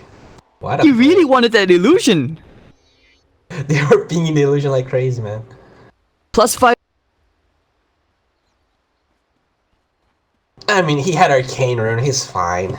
He's fine. It's still a minute and a half. Oh god, and meanwhile all this was happening, like you said, you know, CIS is happily farming up the bottom lane. His net worth, you know, he's climbing up. Yeah, he just wants it's catapult wave, so he wants to force the towers as best as they can. And this game is gonna be quite similar to the last one, in my opinion. We're gonna see Mineski forcing their hand quite a bit because TNC has a pretty good mid and late game draft, like PL Terrorblade. You can have a pretty farmed Timber, but eventually those servers are gonna power through you, so you need to. I mean, we see how it goes, right? Oh. Like, I feel like they haven't hit that power spec just yet. Oh, Boogie. Boogie. Oh my god. Shredded apart by TNC. And they will get the tier 1 tower popping the Metamorphosis. CIS, they're just going to take this bottom tier 2 if they can, but I see heroes rotating mid. Jabs going to chase after him, they need the stun. Sam H is dead, Infest Bomb as well, and alright Sam H, toss, bang, breaking the trees, one more right click, Mushi gets it charged. The relocate comes in as well. Look at Nana go down, mega kill going their way as Jabs would take out the IO. But look at Mushi, he's actually almost down, toss up. Oh, they try to toss him into safety, but Jabs, never mind. Yeah, dude. Boogie is here, getting the decay stacks up. The charge, nice avalanche, trapping them in the nick of time. But Boogie taking a ton of right clicks. The Timbersaw coming in, Chakum trying to cut this beef up. Nice and nice thin slices, but 1-4-3-7, never mind. Body blocks a bit from Raven. ISSI still on the hunt. Wants that, now with a toss from Jabs. But that was a good play for TNC. They took tier 1, tier 2 bottom still up, and they got a lot of kills for Raven. So now he has that Mask of Madness. It definitely ramps up his killing power with that IO on top of it. So yeah, I feel like this is good. TNC, it felt like they didn't had a lot of plays to be made, but with ISIS being bottom, they were able to find some kills. Right, so I have to ask this game, like, do you think Lifestealer actually builds into a Mjolnir just so that he can deal a bit more of the illusions? Probably not straight away after Armlet. Oh. Not straight away after Armlet. Okay, I mean, Deso is usually played, but you know what else happening, you know? Nana getting torn apart again. Wonderful spell. Just the silence coming up from Sam H and a level 4 Void as well. Were you watching that the Skyref mid game from LGD? Did you watch that game? Yeah, I watched a part of it, not all of it. They had a Battle Fury Slark. So I mean, if Slark is building Battle Fury, why not go for Battle Fury Lifestealer then? I'm not even joking here. Like, I feel like Mjolnir is not enough to deal with 2 illusion heroes. Like, there's so many illusions that the Mjolnir maybe just not enough. So go Battle Fury. Get out of here, Bowie. Battle Fury Lifestealer? Is that the new Dude, meta right now? Battle Fury Slark. How can they win with that? I was quite surprised that they went Battle Fury Slark that game. Is this the one going on your YouTube channel? There were no illusion heroes, and he went for it. Oh god. Yeah. Is this one of your YouTube videos, Bowie? Is that what's happening right here? Battle Fury Slark? In my last video, there were a comment, super upvoted. It was like, "You were the problem with the Dota scene. You only make videos about carries." And if I make a video about Battle Fury Lifestealer, there's gonna be so many people unsubscribing, so probably not. Okay, top lane, they're gonna charge. Oh, yeah, Boogie, you know, is surrounded by a ton of illusions, but they actually want to turn around for this as Jabs is coming. They need to toss someone in. Oh. Yep, Shadow Strike. Okay, what next? Can they kill him off? They need a stun. They need the avalanche, tossing the illusion. They get the avalanche combo out with the scream. They actually do get the kill, and okay. Wonderful thing, you know, but PL does have a diffusal blade. Those illusions are starting to hurt a lot more as they burn away all the Mineski's mana. Yeah, that's true. Maybe even Terrorblade goes for the diffusal blade because ISIS's only weaknesses right now is having no mana to Tiber chain away. So if you have so many illusions right clicking him, he won't be able to do anything in the team fights. So maybe after Manta. But BKB is also quite good for him. We'll see. Okay. Because I remember, Bowie, during the draft, you were saying this is such a good Timbersaw game, but, you know, TNC is like, you can't have a good Timbersaw game if you can't cast Timbersaw spells. So, imagine if, I don't know, Terrorblade went for Diffusal Blade. I'm just trolling around, but still, you know, he's going for the Manta style, but PL alone can deal with that. So many illusions constantly with the Doppelganger as well. Yeah. I think even Mushi at some point is going to have a lot of trouble if this drags out past, say, 35 minutes. Yeah, for sure. They're going to struggle, maybe even... We're gonna see a Queen of Pain Mjolnir because of the spell lifesteal talent and so many illusions. They need as much AoE control as they can. Actually AoE damage. They have this Veil, which is gonna help ISIS do more damage, but they need more than that. Charge coming in, Mushi, silence if they can get the Nether Strike. They need to combo him down. The Avalanche actually onto all 4. Ninja Boogie is there, but Mushi will still end up dead. Can he get the kills here onto Sam H and Raven? I'm not even sure. I mean, yeah, 1-4-3-7 goes down, but Metamorphosis, Sonic Wave, they will take care of Tibbs. He blinked into that. The Sundew comes out. Raven will find the Nana kill. Silence up. They actually can go for more Sam H, getting the Void up. And yeah, they don't want to dive under the tier 2 tower for that as the tier 1 is still standing. But here comes CIS, big and angry. There is no Sunder. Ravens are... Alright, and he popped the Mask of Madness for that. He just wants to get the extra movement speed. Timber Chain away, perhaps? He's actually going to run away from this. They need the Chakram. He's gone the wrong way. Or they found him. Have they? Or they have vision of him now. The toss in! There we go. That's the synergy we're talking about. Dude, all of that was happening. We're talking about darkness and how like it helps IO survive, but the darkness also really hinders Tiny's capabilities of tossing people. So the only reason Raven survived so long is that darkness was on, and as soon as it went down, he had range for the toss. So it's actually quite. I feel like they banned the entire Mineski draft with the exception of Tiny, and I feel like they picked Night Stalker to counter those toss plays. All that was happening in the bottom lane, you know, top tier 2 did end up falling. And do you feel like Mineski on the clock right now? Like, you know, Lifestealer isn't doing that well. Nana 6 and 3. Yeah, you keep getting the IO, but this terribly, it's just top of the net worth. Yeah, I feel like they are in the clock. They like unlike last game, they don't have great ways of just roshing straight away. They can't smoke and get roshan. And those heroes are hard to kill, dude. Timbersaw can chase them down, but it takes a long time. And while you're chasing, the PL is taking towers. I feel like they need to maybe... They have to smoke gank and kill Night Stalker. He's the easiest core to kill right now. And then Top tier 3 taking quite a bit of chip damage actually from the illusions. They were charged onto the ISS Timbersaw as meanwhile, you know, they did get the bottom tier 2, but Samh actually went for the Shadow Blade first. Yeah, he can silence without collapsing. And it's also a Silver Edge. Oh, he went Yasha? What? Okay. I don't know, maybe Manta style, Sanjin Yasha, just get a tank up, get some extra damage in, you never know. Right, but okay, Ice chasing after Cuckoo, who will doppelganger away. Oh, actually, he messed up! Oh. And because he sees the courier go for the PL, this time Mineski know which one is the real one, but do they have other heroes? Nah, he doesn't want to overcommit, not that much mana as well. He can't go on a wild goose chase. There's a Shadow Blade on Phantom Lancer as well. Did you see that? Silver Edge on everyone, dude. Okay. And yeah, maybe they go for the Sanjin Yasha on Night Stalker and the Silver Edge on Piao. And dude, this Terror Blade is getting massive. He went for Manta, now going Dragonlance, so they can siege faster. Level 25, you can get the 300 Metamorphosis attack range. Oh, goodbye. Rest in peace, he just disappeared. And actually they found one more. Avalanche, they know where Samh is, the toss up is here. They have a double damage onto Nana, who can just right click Samh down. Sonic Wave will be thrown out as well. And this time Nana will not miss. Yeah, Shadow Blade on cooldown. Unlucky. But you know, space created for Raven and PL still farming as well. 2 of the cores and TNC top of the net worth. And this illusion.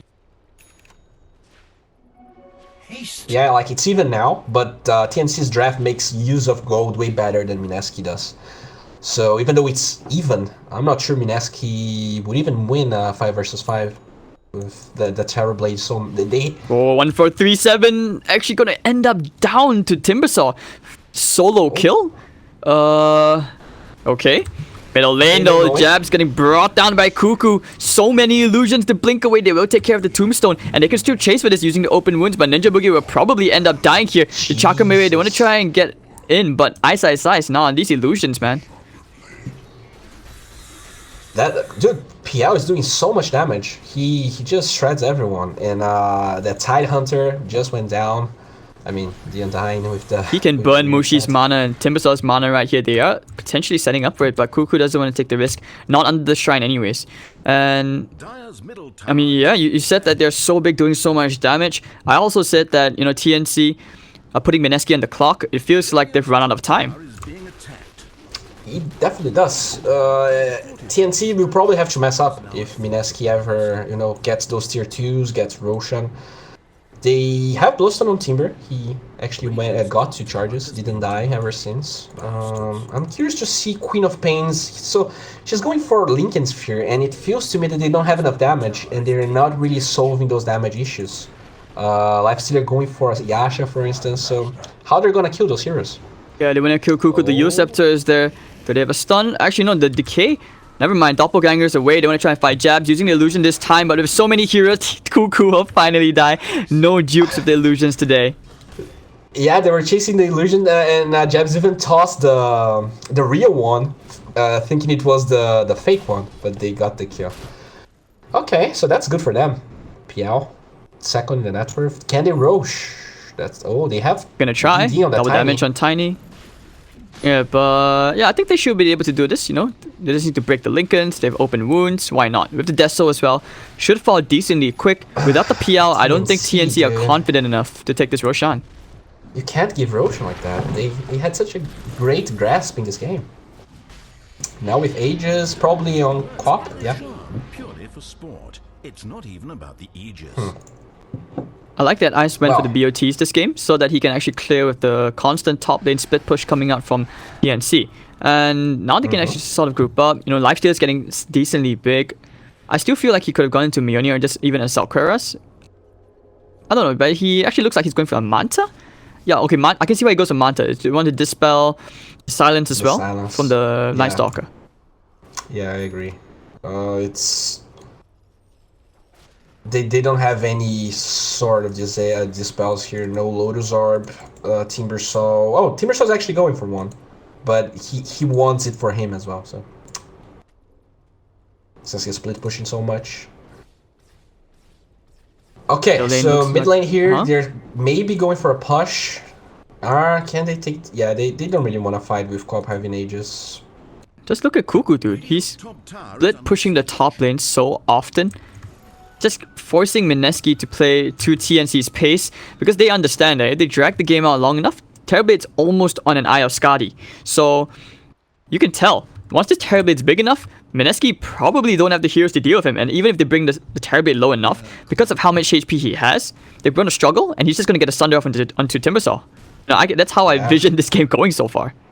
You have the IO to make it even harder, and now Super Edge ready for a Cuckoo, so he even has kill potential on Ice. Arcane, they know that's the real one. They have a sentry there as well. Down goes Cuckoo, and Mushi, bright and shiny, well pushed into the middle lane. They have dealt with one of their biggest problems. Yeah, I mean, that's what happens when you don't have Manta, and... Are they gonna trade? It feels like they want to go with Tara here, and maybe they can relocate back if Mineski is pushing faster than them. Yep, so easy tier 2 here. The fall from Mineski, no buyback on PL for 30 seconds. They could get some serious tier 3 damage out here from the side of Mineski. Wow, this is at least a tier 3 tower, if not maybe even the range tracks, but fortification comes out, so this will be just be tier 3 tower. Okay. Reflection, but you know, it's alright, it's fine. Pop the darkness, they want to try and defend this. Tiny's still waiting in the back line. Device SI is happy to stand the front lines, chakram damage out with the avalanche. Will bring Raven's HP down just a tiny bit, but the charge from the side, bashing onto 2, looking for the toss back. Okay, never mind, they kind of messed up that one, but it's okay. With the tier 3 tower gone, they can back off. Void, and down goes Jabs. How? What? And they're going to chase after this. Ninja Boogie's actually going to get out. They want to get the Void, and everyone else on the side of Mineski will be happy to back off. Yeah, let's see if they can take at least the tier 2 mid to even out the score a little bit. Maybe with the Quap Aegis, if they take this tier 2, the Metamorphosis will be ready as the Aegis is falling down, and TNC can finally go for an aggressive play. But I feel like, again... They want to fight this though. I mean, Timbersaw's coming in. Going to try for Raven. The Chakram to cut the illusions out. Peanut Pain has different plans. Invis Rune. Could think about going here. Never mind. Everyone gets out. But they actually still could try to find Tims. Yeah, Tims is dead. Never mind. Ice misses the Timber Chain. But with Chakram, 1, 2, 3, they'll cut him off. Never mind. The tether away and the charge at the same time. Timbersaw's not going to get a free Bloodstone charge. But that's okay. And now Meta is on item. Cooldown. Meta is on cooldown. Is Mineski gonna push the issue? They can take the top tier 2, and this is gonna solve a lot of the problems if they get the top lane of Rax. Over the bottom lane, you know, he doesn't know that. Okay, he knows the Sandwich is there, but Shadow Blade away. Doesn't want to stay there too long. Top lane, solo kill here for Cuckoo. Easy kill. That was the relocate as well with Raven. And it looks like they want to go into Ninja Boogie, trying to use the decay up. Can they put the Tombstone? And alright, down goes Boogie. Mushi Infest onto CIS with the Nether Strike. You know, I think he actually may be in some trouble. Using the one charges. Never mind, actually won't get it up, and Mushi will be left alone. Looks like Nana TP'd into the wrong neighborhood. Yul steps up into there to dispel the silence, and I think he's gonna die anyways in between the entirety of TNC. Nowhere to go. Can he blink out? Should be able to, right? In another lane. Nice. Oh, the charge. So much damage from the side of TNC, and they will wipe the floor with Mineski's blood. Yeah, dude. I was getting scared for them, but they actually that fight started so weird. But with the relocate, it's a very, not only they have the relocate to bring terror, but they have Spirit Breaker to charge. So suddenly one hero becomes 4, and Mineski couldn't handle it. But do you think after that, losing the team fight like that and the Aegis as well, I don't know, do you think that TNC now they have the advantage? Like, do they control the game?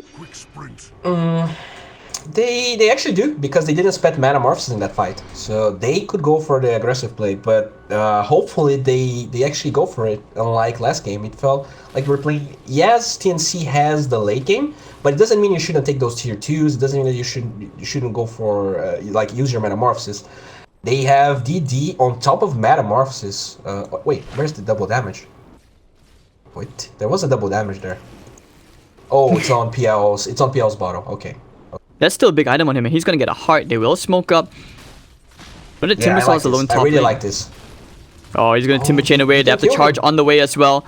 CIS just trying to farm that camp up, but never mind. Oh, nice stomp. The Centaur. Centaur, please, not like this. He's gonna Timber Chain away. Hunter in the night, and down goes CIS. Okay. So I'm very afraid. Yeah. No Metamorphosis used.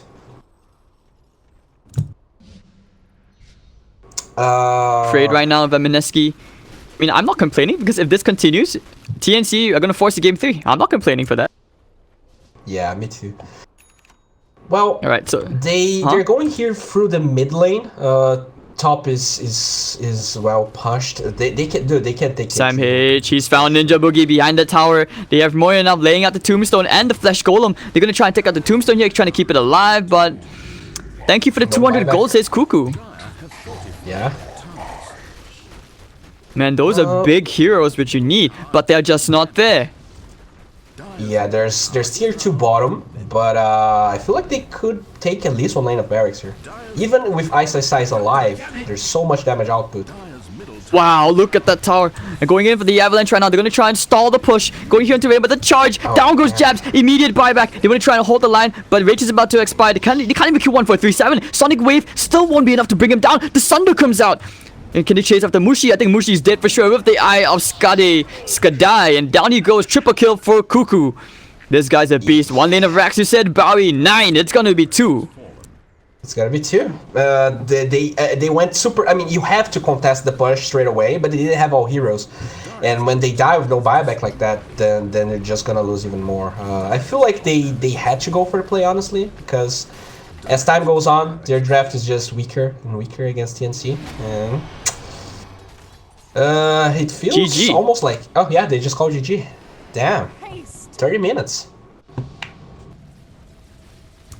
Praise the Radiant and their knowledge of meta systems to manipulate the flow of battle. He could have controlled it, but once again, it feels like the highlight between, or rather the biggest point right now between both game 1 and 2 is that both teams never get to execute the draft, at least for the losing team. Yeah, I agree. In all honesty, I feel like Mineski even controlled the game more than they should have. They did a good job considering their draft, but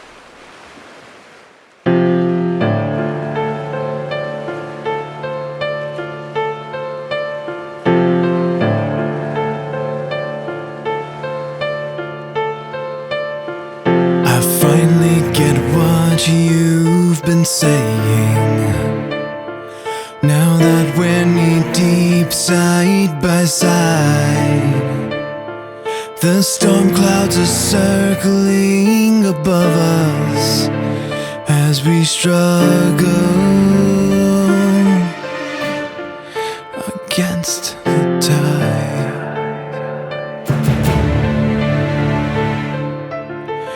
I feel your grip firm on my shoulder, but this fear in my head won't subside.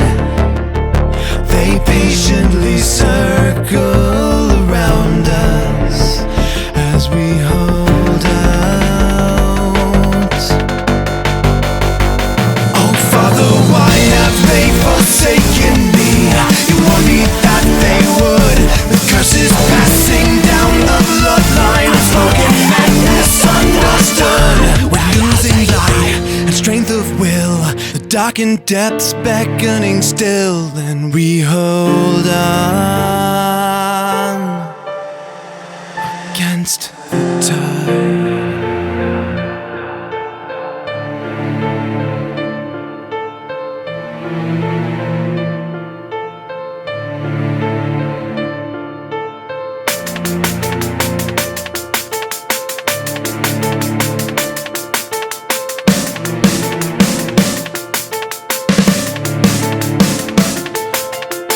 The storm left to fight alone.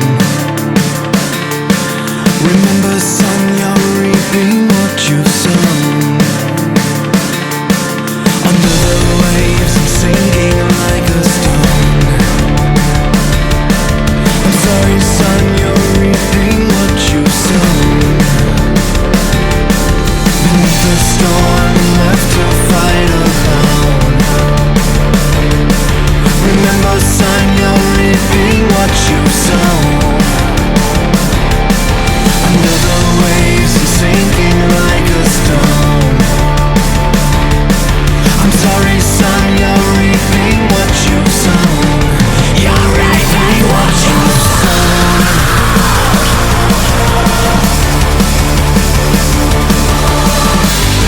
You're reaping what you've sown.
The sorrow weighs down on my shoulders. This fear's getting harder to hide. You'll leave me alone in this darkness, left to hold out against the tide.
Seconds remain.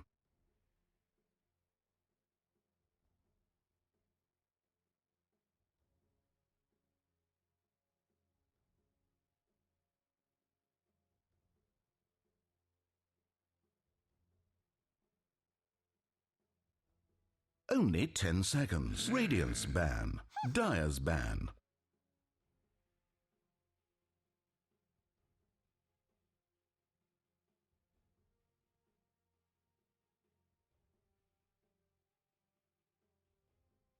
Radiant's ban.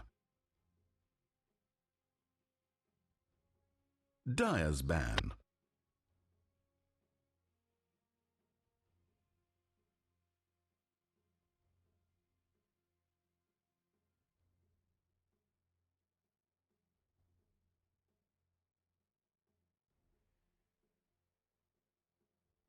Ten seconds to pick. Radiant's ban.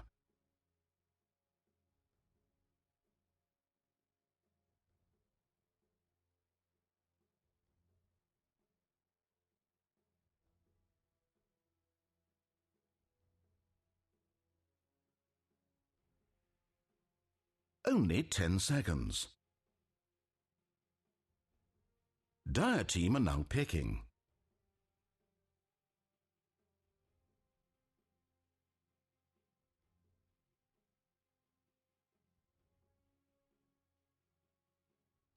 Welcome back everybody for our deciding game here at the MDL Macau CIS Qualifier between TNC versus Mineski. I'm Hades, and with me my wonderful friend D2 Bowie. Are you ready for game 3? Radiant team pick. Now we Alright, see dude. the Night Stalker being banned, and again, Mineski has their pesky ogre. Yeah, this is something they've gone back to on occasion, but the Vengeful Spread this time was a first phase ban. It's interesting that Mineski still pick it up, 10 seconds. and this time, you know, the jabs Tiny didn't work out, so it goes to show that pause for Tiny, you know, not that invincible, not that OP. But how would TNC open up the draft? Io pick one more time. Oh. Wow, okay. Quite similar opener, right? With the exception of Night Stalker being the first pick they went for last time.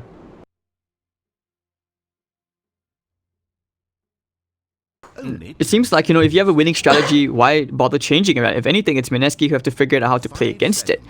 And, you know, 1437 played a mean Spirit Breaker, charging here all the time, you know, despite not having many ganks in the first few minutes at least. He still had great impact towards the end. Yeah, I was quite surprised. Usually, you feel like Spirit Breaker is not that good if you don't snowball early on. But the charge proved to be very, very good, especially against Cop. We saw that Aegis play where he charged another lane. It's always something that Spirit Breaker offers that a lot of other heroes don't. A way to deal with those slippery heroes, even when you can't actually target them.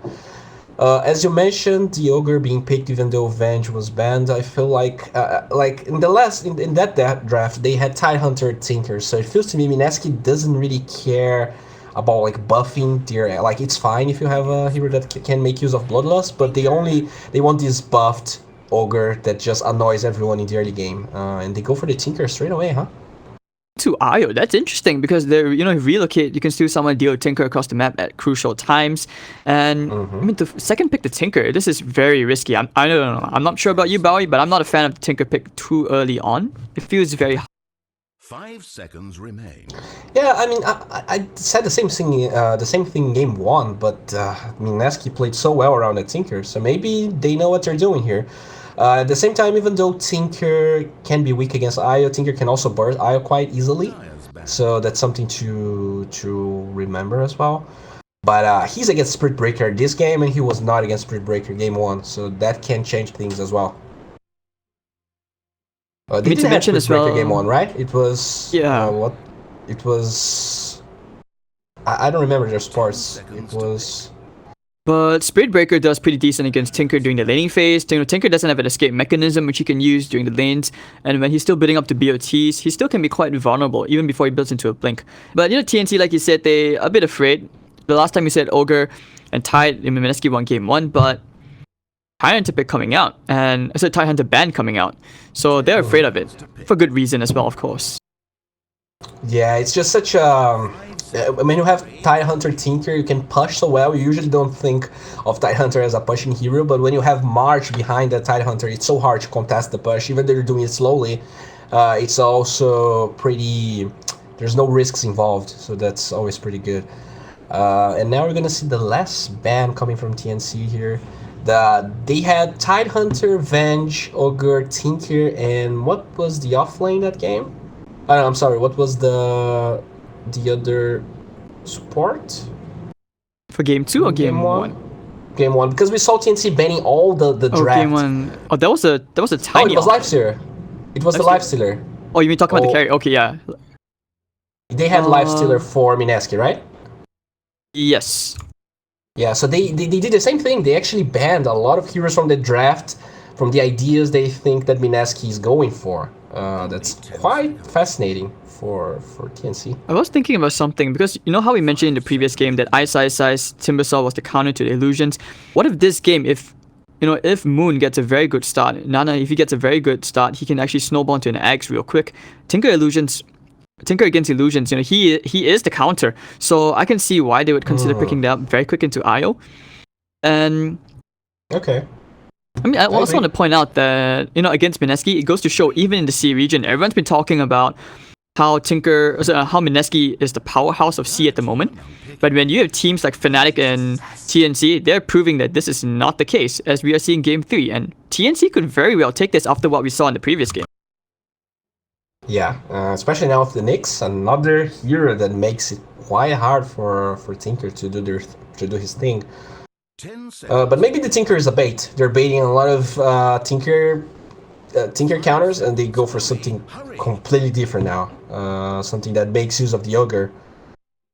I totally agree with you there. I feel that, because there's got to be a good reason why you pick up the Tinker like that. And I was going to suggest the Nyx Assassin ban. You can mess around with the Tinker as well. You can break so many trees really easy. IO. Before he gets Blink, Spear Breaking and Charge, getting good vision across the map. But Sam H. Nyx Assassin is not something we have seen in the past few weeks, which has been played by him. And this is not a hero which has been contested as well. But okay, Disruptor pick coming out. Pretty good. Stable. And like you can just Static Storm whenever IO relocates. There's also Glimpse or Spirit Breaker, so he deals with those heroes quite well. Only 10 seconds. Is it any reason? Do you think it's crazy that I actually feel they might even consider putting Tinker into the safe lane and giving like Mushi something else mid? Like, Medusa is still in the pool, and Medusa has been a very hot win rate hero for the side of TNC. I could see that happening, but I feel like when you have Ogre, Ogre is probably gonna dual lane with Tinker, like we saw the other game. So I feel like Tinker won't have many problems in the laning phase. It's gonna be like the mid-game fights that really would determine whether Mineski can pull the Tinker strat off or not. Because you're gonna have Nyx just using Carapace in the March, you're gonna have I relocating trying to kill him. I feel like the laning phase would be fine. Tinker is actually pretty decent in lane, especially with the babysit coming from Ogre. And they went for the Terror Blade again, huh? Pretty... I like it in this game.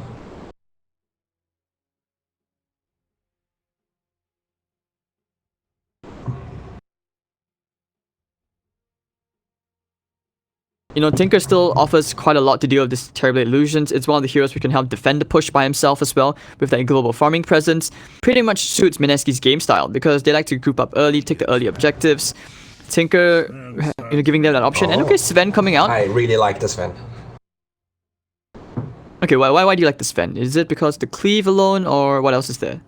I mean, it's a carry that synergizes with Ogre in way more than Venge, in my opinion. And at the same time, Sven really uses kinetic field very well. Like, you're gonna trap everyone there, just gonna cleave. It's already a good matchup against the Terror Blade. So I'm quite happy they went with the Sven here. They don't pick Sven all that often, but I feel like it's a great pick. He probably gonna have to rush BKB though, because there's Nyx Assassin and Spirit Breaker, a lot of control for him. But I feel like it's a good pick. Yeah, I mean, most recently they actually have picked up Sven quite a number of times. It's not like, because I agree with you, this was a hero which wasn't picked up often, but most recently, at least in C, they picked up Sven at least 3 times in the past few series they played, I think. Yeah, at least 3 times. Okay. So, Mineski now actually leaving out the Ice hero last. TNC are going to think very hard how they want to ban out against this. I mean, what Ice hero can they still pick up? They can always go back into the tiny offlane, Visage off lane could be a thing as well. Yeah, I was thinking about Visage. Even the Winter wouldn't be a bad hero. The Winter Wyvern, like you just explode the IO, you just explode the Nyx. So maybe we'll see that. They only have one ban. I feel like it's gonna be one of the two. Maybe Tusk. He plays Tusk offlane as well, right? Yes, he does, but it's very rare. But it's already been banned out, I believe. Yeah, first phase banned by Mineski. Oh yeah, that's true. That's true. One thing that could go is the Void, but I don't think Void would be too good here. It doesn't synergize as well with Sven, even though it does okay with Disruptor. Could benefit from Ogre Magi. I do like the Void actually. I do like the Void because you can fight in two different areas. So you isolate whatever hero you want and you initiate with Sven. I feel like the three heroes are pretty good. Void, it depends on how they want to play, but Void, Visage, Winter, they have two. Dude, Winter is pretty good here. They have a melee support, so it's quite hard for them to zone that Winter. They actually can't. So it will be fun. I'm not sure if what's Mineski. Let's see. Brewmaster. Brewmaster. Nice. Yeah, that's cool as well. Yeah, this hero has been quite strong, and not to mention when CIS, he builds into a Radiant on it. They actually get this hero to. They can get pretty good items on it late game. They can go for mid game as well. Plenty of ways. And CIS, he's basically a master of micro. You've seen his Nature's Prophet, you've seen his Broodmother, and basically anything which is micro, right? So, together with the Brewlings, I think this could be very fun. There's a lot of potential here because not only you can dispel the illusions with the blue one, you can also cyclone whatever target the IO wants to relocate. There's a lot of plays, and they go for the Zeus. Nice. A lot of ways to find a Tinker.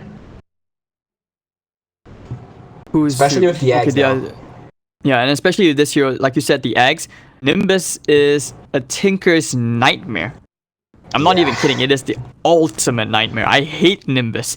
And you look at Mineski's heroes, these guys have very bad heroes to deal with Nimbus. I mean, you have ranged heroes who can do very minimal right click, like Disruptor and Tinker. What are you going to do against Nimbus? He just lays it out.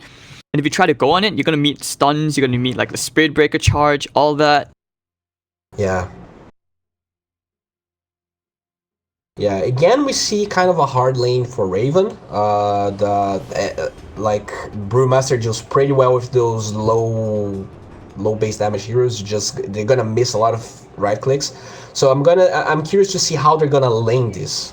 How they're gonna deal with the Brewmaster. If they're gonna try to maybe go aggro against this Sven, that's always a good idea. Sven is a hero that struggles quite a lot until level 6. You don't want to give him a free lane so that he can just snowball. He farms faster than a Terrorblade most of the time.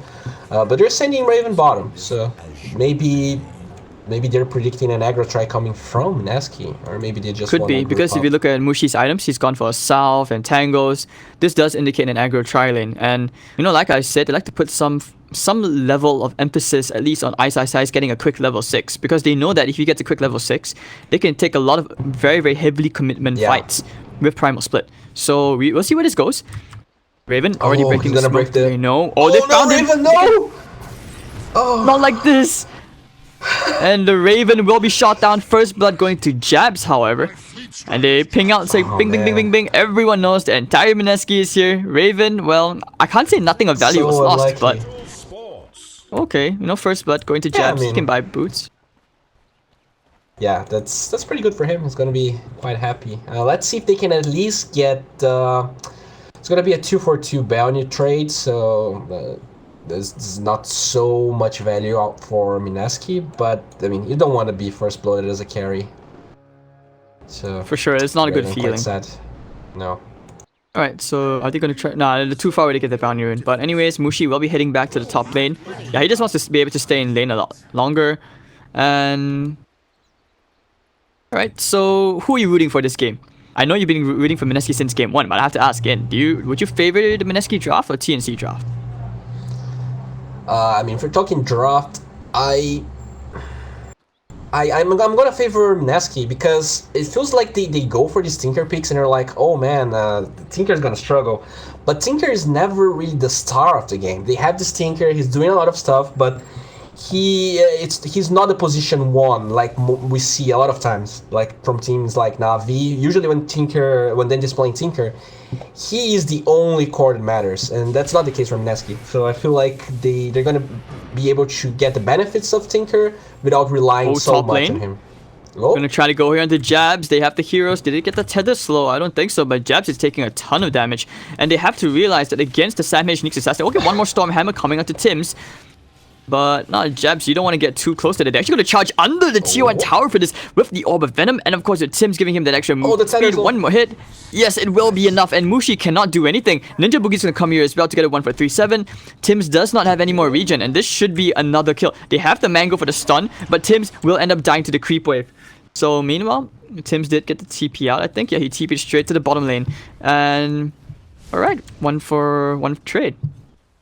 Yeah, I like this lane configuration. You always want to pressure the Sven. He already burned through his clarity. He's gonna have to use the Mango soon. I feel like that's a good way of playing. Usually you see the aggro try with the carry. Oh, hold that thought. The Bowie bottom lane. Ice is about to fall you one more time if they can find one more hit. One more hit. 26 HP, back to the top, chasing after Sandmage, stuck inside the kinetic field. They need one more right click each side, popping the stick charges. He could actually still get out, but never mind. Ninja Boogie will get the kill. They club him to death and cut him up. Down goes Nyx. So, a lot of skirmishes this time compared to the 2 games earlier on. I feel like it's necessary. You don't want that Sven to start farming, because when Tinker is pushing all lanes and Sven has freedom to farm both jungles and just get massive, you're not gonna have a good time. Like Raven did a great job last game, but he didn't have a terrible carry matchup, and this time it is pretty terrible. I hate picking Terrorblade and facing a Sven. It's not a good feeling. Maybe we shall see, right? I mean, if Terrorblade gets really fat, if you can't cleave him down in time, you can always pull up the last minute Sunder. You know, it's just one of those spells. You do have the IO to hold Terrorblade a little bit, and you also have Sunder. So Sunder is always that Sven almost killing you, and then you Sunder kill him. That's also a good play. Sven doesn't want to build Lincolns, so if you force him to go for it, it's a win as well. I also feel like with the defensive relocates, because usually as a Sven you want to like be able to quickly burst heroes down with your overwhelming physical damage, and if that doesn't happen, a defensive relocate can easily handle that. Not so much about the tether heal though. And okay, so far 3-1 things have kind of quietened down a bit. Ice is still doing okay, you know, he's level 3, he has 8 and 2 CS. Assassin's on 6 and 2. Both are doing alright. I'm surprised to how much CS Raven has. Oh, they have meta. They could get this kill. Yeah, they could. They're gonna try and block him off the Thunderclap. They have a Mango as well. One more Mango, in fact. Kinetic Field will chop him off, and okay. He didn't timely defensive. Meta, huh? Yeah, I think he doesn't want to waste it, because with Drunken Brawler, you really never know if you get too many misses. Yeah. With Drunken Haze. But, okay. So far, pretty quiet. Middle lane, we haven't talked about that too much yet, because, you know, Zeus got his bot already. Hold on, a charge onto the Disruptor, but never mind. Invis for Cuckoo. I'm surprised they haven't attempted to try and gank this Tinker. They actually let the Tinker get quite a lot out of this lane. And he's going to be able to build into BOTs quite fast. Yeah, I feel like they're just, they know that Disruptor is going to glimpse someone. And even though Spirit Breaker is pretty good against... Tinker, if he lasers you, you're not going to be able to have those bashes, right? He has level 3, the charge, but there's your no kinetic field won't be there. They could actually chase this, but Tinker, he's going to try get the trade. Ooh! Oh! Level 3 and 2, the bash from 1437. Don't spell 17%. Alright. Easy kill. Turnaround though, and this way, you know, at least Tinker gets some gold. What did he buy? He actually... What did he buy? He actually bought a bottle. Okay, I thought he was going for the, you know, BOT's rush. Oh, he cancelled his TP. Yeah. Okay. Lots of wasted time. Bottom lane, they're going to charge again for the Brewmaster. Can't get in time for the reflection. And they're forcing this tower here. I mean, I guess that TP was made in China, because it did not work out for Tinker at all. And anyways... Bottom is still very intense. Like, they're putting a ton of pressure here into Brewmaster, but he's still going to get a pretty timely level 6.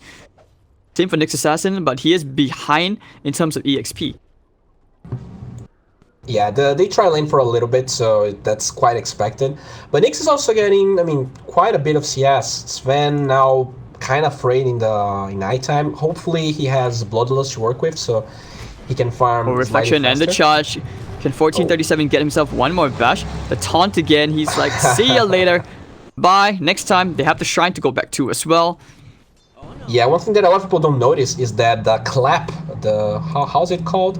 Yeah, the thunder clap slows attack speed. So it actually slows attack speed by a lot. So it's a pretty good hero against Terrorblade in the early game. Hold on, Nana could actually end up dying here. Zeus is on the way. They have the kinetic field. Trying to go for the turnaround kill again onto Tims. He has a laser. Popping the stick charges. He's gonna be okay. But never mind, the right click out from Tims. Now, can they get the kill here? Jabs will find 1437. Could actually find Tims as well. He needs to... Oh, the crit? What? And now Cuckoo, he wants to get the zap here into Jabs, chasing after him, but he will salve up. Yeah, this crit is stupidly strong. 230% damage. Yeah, and they're actually being super lucky. All these fights, it feels like Mineski is always warding during the fights to get more vision. But Zeus already took 2 wards down in a spam of like 2 or 3 minutes. So that's one of the benefits of Zeus you usually don't talk about, the ability to take wards. These top tier teams, they always ward during team fights so that they can always go for those kills. And Zeus kind of messes with that quite a lot. And he's a good hero, like you said, for controlling vision. I'm waiting for some of those global ganks, because one thing we also haven't mentioned yet is when Nyx gets level 6, with Thunder God's Wrath, Zeus is always going to be able to provide an assist, or Samh can give the kill to the Zeus, which means he gets, extra kill here and there, pretty much like an invoker in that aspect. That's true. And Zeus is doing quite well in terms of CS. He's ahead of Tinker, which is expected. And curious to see when they're going, when they're gonna go with the. Oh, actually, they're going with the Vendetta gank right now. The Samh is in the mid lane. Eyeing Nana, they want Nana. Oh yeah, they saw him. They saw him. Yeah, they have a sentry. Creeps, Samh. Alright, so they're gonna have to try and figure out where the sentry is. Oh, charge. Charge is still coming in. They want to commit for this. With the lightning bolt, they could get the slow out here. Samh has already gone under the tower. They're going to try and chase. Kinetic field to trap him in place. Traps 1. Carapace is there. Standing up to take a double impale. Beautiful stuff here from Samh. And he's going to find Ninja Boogie. They try to turn around for the Zeus here. Mushi's in for the party as well. Stormbolt Hammer and the Drunken Haze. Goodbye, Zeus. Broken. There goes my brother. And I hear a Sunder being used. What? Okay, never mind. I heard that wrong. But Jabs ends up going down to Tims. They have a primal split. They could actually end up going here for Raven. Never mind, Mushi's just going to end up clearing this double stack of Ancient Creeps. Yeah, it's quite rare to see a man rotating, but they kill Zeus because of it, so charge away. Quite mindful of Mushi. Nice charge away.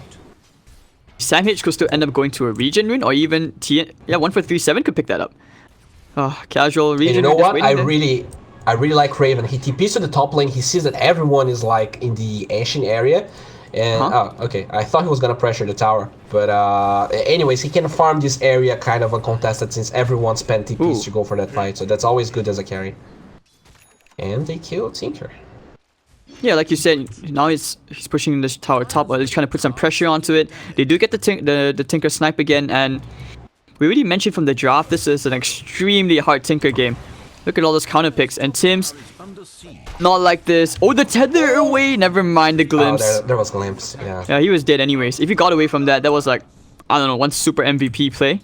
And almost a blink dagger up for Ice. They want to try and go for a trade of their own. They know Samh is there, who's now showing his face around the tier 1 tower.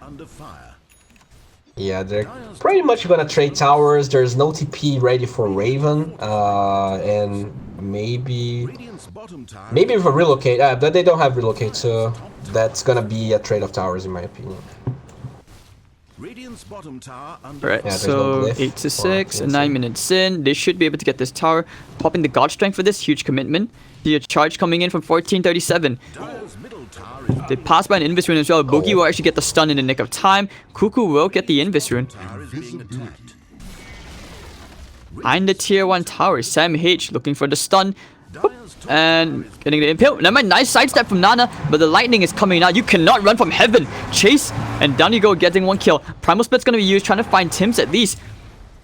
Cycling up one into the air. They want to try and get the kill here. They do get the stun. Tims will end up going down. One kill here for Ninja Boogie. Trying to chase after Cuckoo. The Arc Lightning and Cuckoo will find it. Maybe thinking about going here with the Samage. Might even be able to get the second kill as well. Cycling up into the air into the Zeus.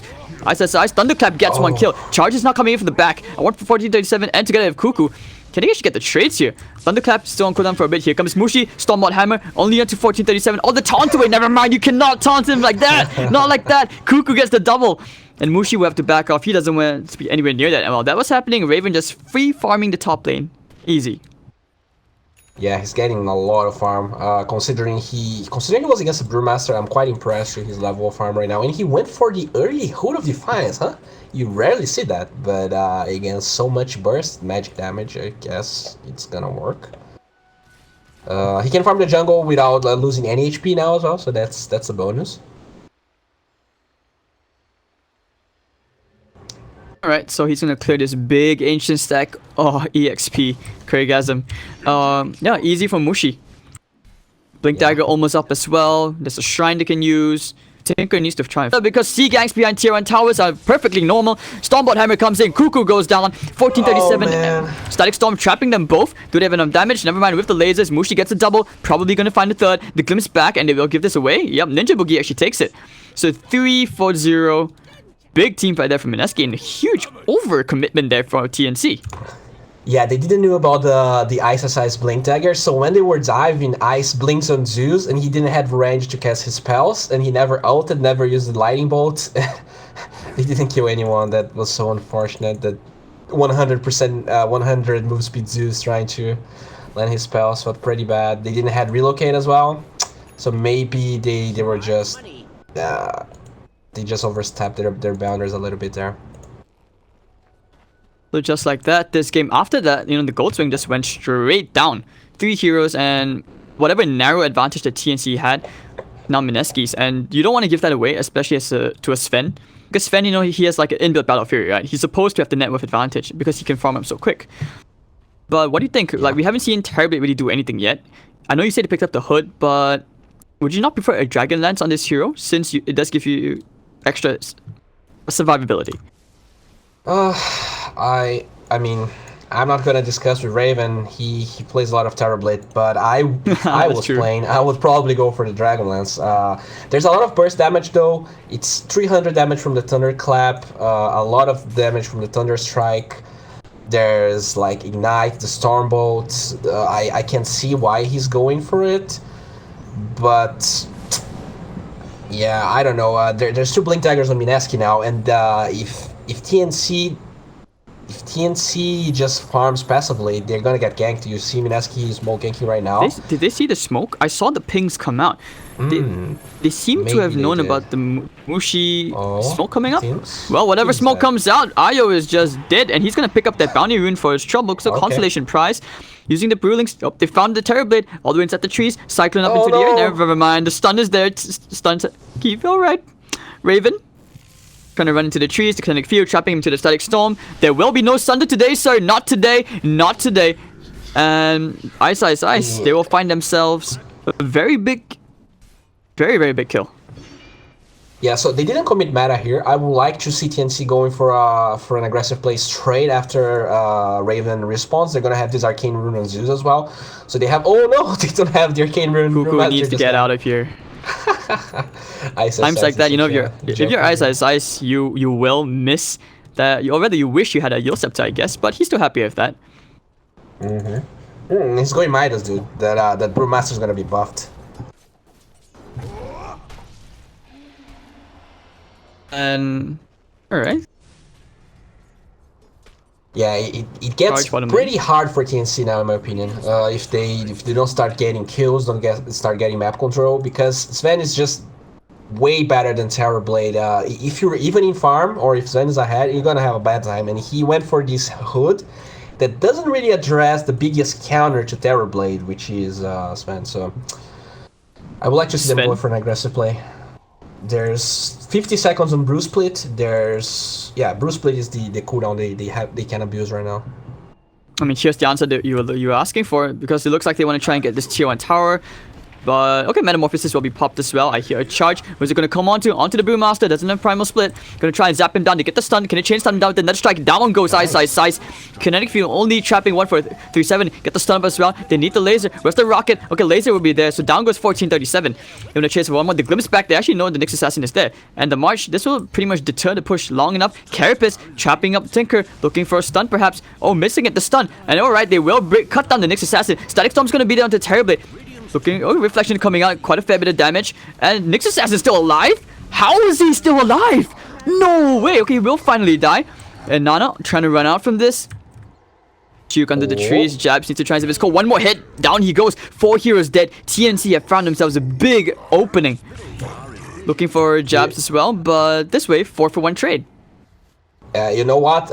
March is the reason he went for Hood. He can go for those pushes, and not only he has a little bit of HP regen so that he can back off a little bit and go again, but if he pops the active, he actually withstands so much damage from the March that he as a 1k HP Terrorblade he can actually attack. If you go Dragonlance, yeah, you have 10 strength, that's 200 HP. That's not enough to withstand the March. So I guess that's why he went for it, and we saw it working pretty well. He was able to withstand the March early on without like a BKB or something. And I'm surprised that Mineski lost that fight. Actually, no, hold on. I take that back. I'm not that surprised. Because TNC... Oh, wait, hold on. They may have found Sam H here. They have the glimpse back. Yeah, they did. But I feel like, you know, Sam H, he stayed alive for as long as he did. That was big. It looks like he's about to create more space. Dustin's just expired. But he doesn't have Vendetta for 40 seconds. Okay, for the stun... That's a lot of space. Space created, right? There's a lot of space created. Carapace? Oh, he got stunned. Yeah, it's on cooldown. And meanwhile, in 1437 picks up a Hood. It was. He bought like, what, 40 seconds of time? Now to get the D-Ward out from Tim's as well. And now Ice is out of mana. Okay, they're gonna use the Shrine. Are they going for a smoke here? Yeah, they're going for a smoke straight away. They have the Brew Split again, so they also know there are 2 heroes dead. If they can find that Zeus, he's just dead. Oh, hold on, the nice Wrath of out. Nature. Immediate retreat coming out from Cuckoo. Mineski will try to make their way quickly to the tier 2 tower to try to find that 1 kill, but no. Good game sense coming out from Cuckoo. It seems like they knew what was gonna happen. I mean, they wasted a smoke for Thunder's God Wrath. That was a great trade for TNC. Now their heroes are alive. They're gonna have Metamorphosis again. I'm not sure if they want to go straight up against Mineski when they have Brew Split. They don't know, but Mushi spent out farming here. But yeah, they're probably not gonna go super aggressive unless they can find a pick off or something. And you know, Tinker, he is catching up in net worth. He had a very, very bad lane basically. 1 and 5. Actually, hold on, I'm looking around here. 3 and 6, sorry. Nyx Assassin's still 1 not and 5, very good for a Tinker. Yeah, it's still not very good. So he's gonna catch up though, because he is slowly as you can see, not slowly, but gently catching up with the Zeus in net worth. Yeah. And with his global farming presence, he's actually gonna scale much better unless the Zeus somehow gets more kills built into the Aghanims for the Nimbus. Already has the Kaya. Yeah, I like his build. I feel like you need 4 staff here, and Kaya is so much value right now. Another. Oh no, what? Oh no, he was just lightning bolting here. They find that Observer Ward. Oh, they didn't. It's actually a Mineski ping. They didn't find a ward, huh? Yeah, they don't know about that ward. Yeah, he did pretty close, but he didn't click the ward. Well, anyways, what are they waiting here? They have BKB on Sven. Oh, dude, that's go time. Yeah, that's go time for sure. Yeah, they smoke right straight away. What are the odds that Cuckoo just presses R and it's like, guys, they smoked up, let's back off. That would be the total disaster. I mean, yeah, you have to see, right? They use the scan. They know that there's 1 hero behind that tier 1 tower. Okay. But look at the positioning from TNC. They seem to know what's going on, and if they can, they will like to avoid using the Wrath of Nature to discover a smoke. Regen rune. Might find the Zeus here. Zeus, they're pinging out. Oh, they know the smoke broke. He immediately got out. Never mind. Cuckoo's breaking another smoke. Oh my god. First it was the Wrath. You know, using Wrath of Nature to break smokes is just overrated at this point. Sometimes you need a bit of luck. Yeah, he just walks in, right? Just walks in, breaks the smoke, and they were like, Nyx Assassin was here, guys. That's not good. They spent 2 smokes in a span of like 2 minutes, and they're not able to use their ults. They're not able to fight early.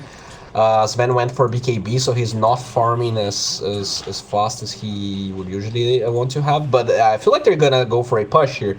With that BKB, it's quite hard for TNC to contest Mushi.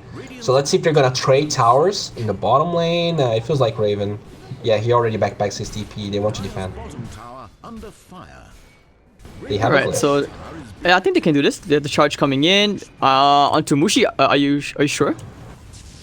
They can glimpse him back. The Static Storm going to be used. They found Sam H. That's a Static Storm wasted.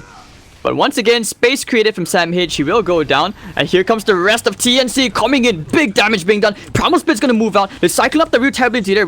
Thunder God's Wrath going to fly out. Can he get the stun into 1 for 3-7? You know, Raven's really big. He's coming big and angry with the Metamorphosis. He's trying to get the trade out here. Lightning Bot and boom. Bash on 1437. 2 for 1 trade. Cycle up into the air one more time. They want to try and get Tims. Can they find him though? Okay, Ice. Dude, they're gonna Roshan out of this. They're gonna Roshan. Mushi took so much damage he didn't want to BKB. I'm not sure if they're gonna Roshan, but maybe they can take there too. Mushi took so much damage he didn't want to BKB. He was kind of low in HP. He didn't want to risk trying to get back into the fight, and that was pretty unlucky for Mineski. They had such a good power spike there. The BKB, they were pushing. They didn't took tier 2, and TNC ends up ahead when I feel like they shouldn't. Smart. It was a great play from the Nyx Assassin, as you said. He just wastes pretty much the Static Storm, and he's creating a lot of space. I feel like Sam H is the MVP this game for sure. Like every single time, he's just gone straight to the back line. He's caused so much distraction that Mineski will overcommit onto him. And they can't ignore the Nyx Assassin as well, because if you leave him alone, he's going to find a very good Impale. He's found great Impales, like even earlier on, around this part of the map, where they actually he found a 2-man Impale, which pretty much set up the 3 kills, which they got. So, yeah. I mean, what do? They have no answer for the Nyx Assassin, and I'm starting to get bad memories on why Nyx Assassin was banned out so much at TI. Yeah, and he did not get any nerfs, pretty much. Still 5 armor. I guess the changes in HP regen did nerf him a little bit. And now they're going for the tier 1 here. There's no Metamorphosis for 40 seconds, so I feel like they can get this if they want to. But the cooldown of Bruce Split is pretty much the cooldown of Metamorphosis, so they're gonna be able to fight. Thunder God's Wrath is 90 seconds. Brewmaster Split is 120. They do get the stun onto 1 for 3-7. Looks like they want to try and get him off. Okay, never mind. Sam H. Alright, Impale. They will find Brewmaster. He has a Primal Split. Another Strike's going to be used. They want to try and chain him down, but the Static Storm's going to come out, zoning them out, and the Primal Split will actually be able to get off. They want to go straight for Tims. They want to bring him down. They have to glimpse back. Who will they find? Alright, good. Never mind. What the heck? Io is dead to Ice. They know they found Raven. He tethered as he was being sent back, and I feel like he managed to get there. Break it. Now. Oh, hello. BKB. Hello, BKB. Alright, Mushi. Yeah, you're not running away from this, are you? He's gonna try and chase Cuckoo down. He forced staff away, but the right clicks from Raven is just too strong. The whole time, very healthy, top of the net worth, and just like that, you know, it seems like Mineski won the fight, but they lost a core, and TNC lost 2 supports. Yeah, they did lose tier 1 mid, but I feel like Mineski, they should be winning these fights more, but it always feels like Nyx Assassin is just bothering them so much that the Disruptor is never able to Static Storm the Terrorblade so that Sven can actually finish him down. And Terrorblade is actually ahead of Sven, something that usually doesn't happen, but Mushi went for that BKB, and Raven, even though he went for the Hood of Defiance first, is just farming more than him. So it's gonna be hard, because if you have more farm than Sven as a Terrorblade, you can start kiting him with items like Hurricane Pike or the Scotty that he's getting pretty close to finish. And then it starts getting pretty hard, especially if you went for this BKB first, and the charges start to get pretty low. So I think which will be very big next is if Mushi completes their Daedalus. And I'm not so sure about the Scotty thing, but if they find the right jump. I mean, I totally agree with your point about saying the Nyx Assassin is creating so much space. They're wasting the Static Storm when they desperately need it for Raven, because they lack a lot of stuns to control this Terrorblade. I mean, they have their fair share of stuns, but I still feel like they could have used more just to deal with They the have Fire control Blade. for him with the Brew Split. Usually SSIS is just like lifting him up, so he's not dealing damage, but they're not killing him as well. So that's not the best. I would like to see him maybe lifting the Zeus and killing Terrorblade, but they never are able, as you said, they're never able to static storm the Terror. Right target. Nyx is playing. So yeah. Mushi's actually going for a quick assault cuirass next after the Crystallis, and okay, I think this is good because he's holding on to see whether they need the Bloodthorn. The assault cuirass can help the team in general. Yeah. Terrorblade is not going for BKB, at least it feels like right now, so it's always a good item. They don't have any dispels on the side of TNC, no Lotus Orbs.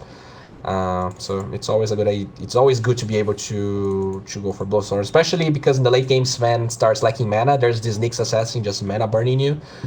So the mana regen is always good. Now we're gonna see things quieten down a bit. You know, they want to build them to the next items, and tier 2 tower still standing middle lane for TNC, so they don't have to worry like Mineski, who don't have a tier 2 tower. And if they lose one more team fight, this way TNC can just push down the middle. And we all have seen what a Terrorblade can do, how fast he sieges. He already has the Eye of Skadi complete. Gadoosh. Now they want to smoke up, I think. They are waiting. Yeah, pretty sure. Again. You haven't They actually have a seen a pipe relocate, on have we? Spirit Breaker too. Yeah, we're actually right. We didn't see any relocates. They're usually fighting S5 from the beginning, which is good when you're facing the likes of Sven. Sometimes the relocate is just not fast enough to follow up because it's just gonna burst anyone. But now they have this invis on Sven, and they're sending illusion here to Roshan, but you're not gonna find anything. Could be a bit rough. Cuckoo, Invis Rune about to expire, went back into the Etherlands. I mean, at this point, it's more about playing around the Terrorblade, right? Even Zeus at this, he didn't go for a Midas or anything, so he can't really scale to the late game. But if he gets level 25, you know, that plus 170 arc lightning damage is going to start doing a lot of work. You know, this talent is great against Mega Creeps as well. So, this is a hero which it is going to do quite a lot. I like the cast range talent too, honestly. Okay. Because you can force step for allies from super far away. You can also use Lightning Bolt to cancel, especially when you don't have Aghanim Scepter. Oop, they broke the smoke. Immediate blink out. Yeah, they were paying attention to that. And now immediately, look at Mineski running all the way to the high ground of this cliff. Thunder God's Wrath going to be used. And because they're on the other side, you know, scouting Thunder God's Wrath, they're still going for it apparently. Yeah, they want to go. They want to fight? Never mind, they're just going to push out the middle wave. This way, Mineski would just dodge this. They don't feel confident of fighting into this very, very strong Terrorblade. Yeah, it's quite risky because they don't have buybacks on both carriers. Terrorblade. Oh, actually, yeah, he's farming his now. But when they finished Kari and they had that smoke, they didn't have. Dude, this Terrorblade farm is so fast. I'm surprised on how. I feel like the problem with Mineski is that Tinker is such a hungry hero, right? He gets so many resources from the map that Mushi, even if he wants to, can't farm in the same speed as Terrorblade since he has a Zeus. Zeus farm is way slower. Oh, they get a stun immediately, gonna tear apart Cuckoo! And that was the buzzer for his death. Tims actually did try for the defensive relocate. I think he's gonna try for the TP trick out. Maybe, but... yeah, he's dead now. He's gonna accept his fate. Oh. 2 kills at last, and they will go for more. Cyclone up, they found the Terrorblade. This could be a disaster if they can chain the stuns. Perfect. Static Storm's gonna be thrown out as well. Looking for the charge. 3-man Impale coming out from Sam H, keeping Raven alive. Tims and Cuckoo will buy back. They will turn this around. Multiple right clicks. Down goes Ice. And now they're going for more. Tims bringing down Jabs. Raven with the double. They will try to find Mushi. Blink forward to the north, but no. Sam H once again with those plays. Using the spell shield. They wanted Courier Snipe. It only cost them 2 buybacks. After those buybacks, they won Roshan for sure. Maybe for some buybacks from Mineski, but the only hero that has is Brewmaster, and he already split, so this is gonna be an easy Roshan for TNC. This is amazing stuff coming out. TNC, I mean, the Zeus buyback isn't exactly the biggest loss right there. And if they get the Aegis away, giving it to Cuckoo, maybe, you know, this is pretty big. And TNC, they have the tools to break another tier 2. Once again, Sam H, the MVP, the MV mother trucking P right there, man. Dude, Io's level 15. He has eggs. Zeus doesn't need to farm eggs because he can Scepter just bonus. tether. Oh. Yeah, he just tether Zeus. He uses the ult, whatever. Then you wait the cooldown and do it again. You could use it on the Nyx as well.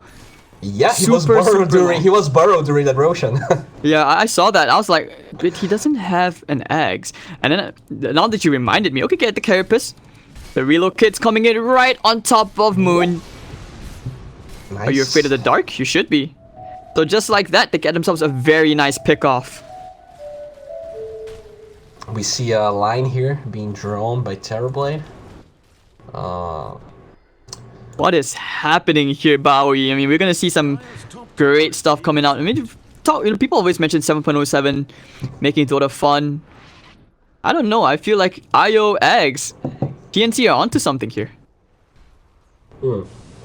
It's just I was like, I mean, eggs is so good. Why is Zeus keeping it? But then I remembered the IO actually gives you eggs, and it's good because he can itemize with more damage, more range with the Aether Lens, and still has the eggs anyways. So Zeus TPing away. Now it feels like Mineski are on the back foot. The advantage does go the way of TNC now, and their gold graph is so erratic.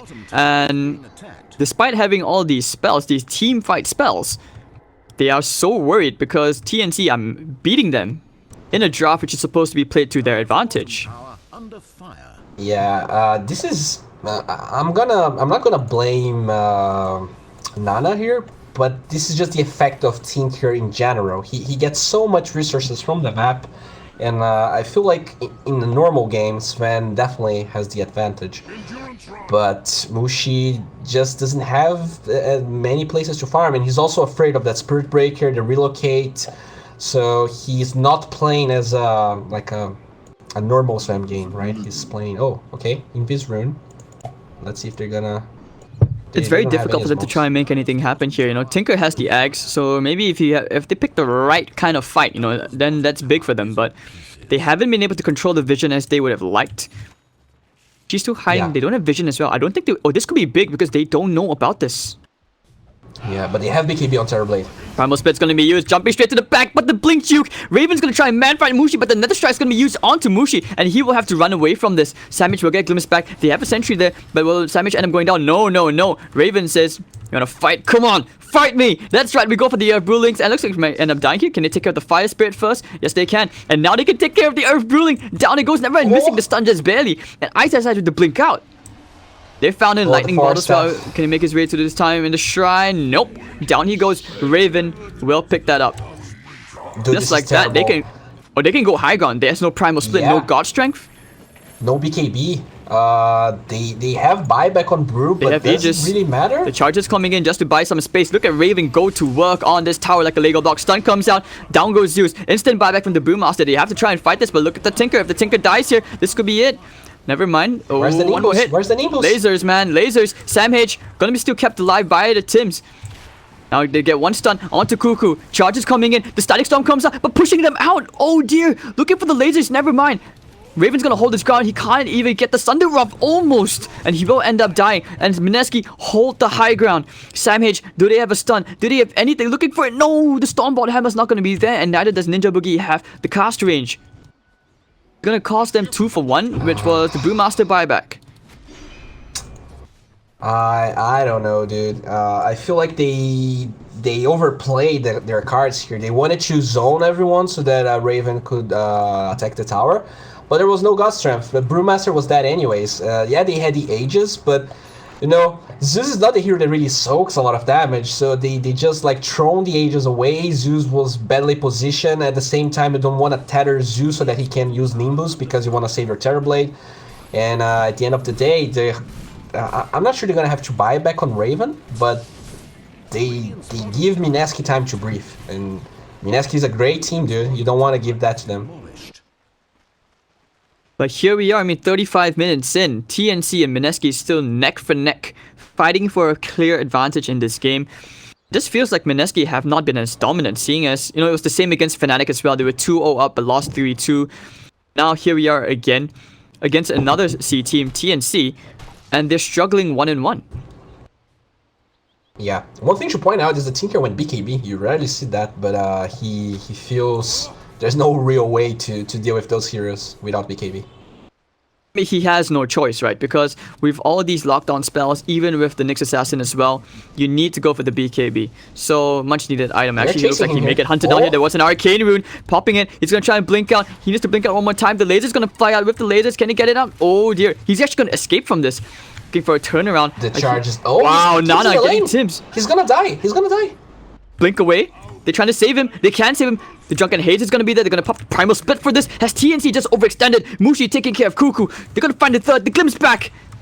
And they will find 1437. Samage looking for that one kill. It will be the Nana snipe. Never mind. Oh dear. Static Storm's going to be thrown down. Samage going to blink all the way to the north. All the way inside the trees. They're going to try to look for him. And all these wards, they cannot find the Nyx Assassin. They baited the Tinker so hard. Everyone was trying to kill him, and they were able to... they had no vision of other heroes, so they felt like that was a free kill, and that was not. And now there's Mushi's man with BKB ready to attack this tower. Terrorblade is going for some sort of play here. Let's see if they can trade towers. He is going to try and force them back. Look at the tier 3 tower. He has a double damage. Yeah, they're going to give that away. Fortification is going to be forced out. Tinker will buy back, so at least he can take care of the lasers. Never mind, staying away from the illusions. The illusions still do pretty decent damage. Oh dear, immediate buyback. BKB what can they do? Spellbreaker's gonna try and keep them in place. Raven BKB will TP back. And over in the back, alright, Mushi just crits down 1-4-3-7. It will be a Rax for Rax trade. That was a great outcome considering how much TNC overstepped their banners there. They actually trade 1-for-1. Big advantage, also slightly bigger advantage. Yeah. Okay, now this game is hyped, dude. It's anyone's game. They have 2 tier 2s on the side of TNC, so that's good for them. They really need to keep an eye on these tier 2s so that it's hard for Mineski to punish them. But if they die like that, Sven can easily... Bowie, I disagree, man. This game, you were saying it was Mineski's from the beginning, man. No, come on. You don't change. You don't take that back. I was saying TNC actually will take this. You know, I'm like Team TNC. You're Team Mineski right there. So this is like civil war between the casters, right?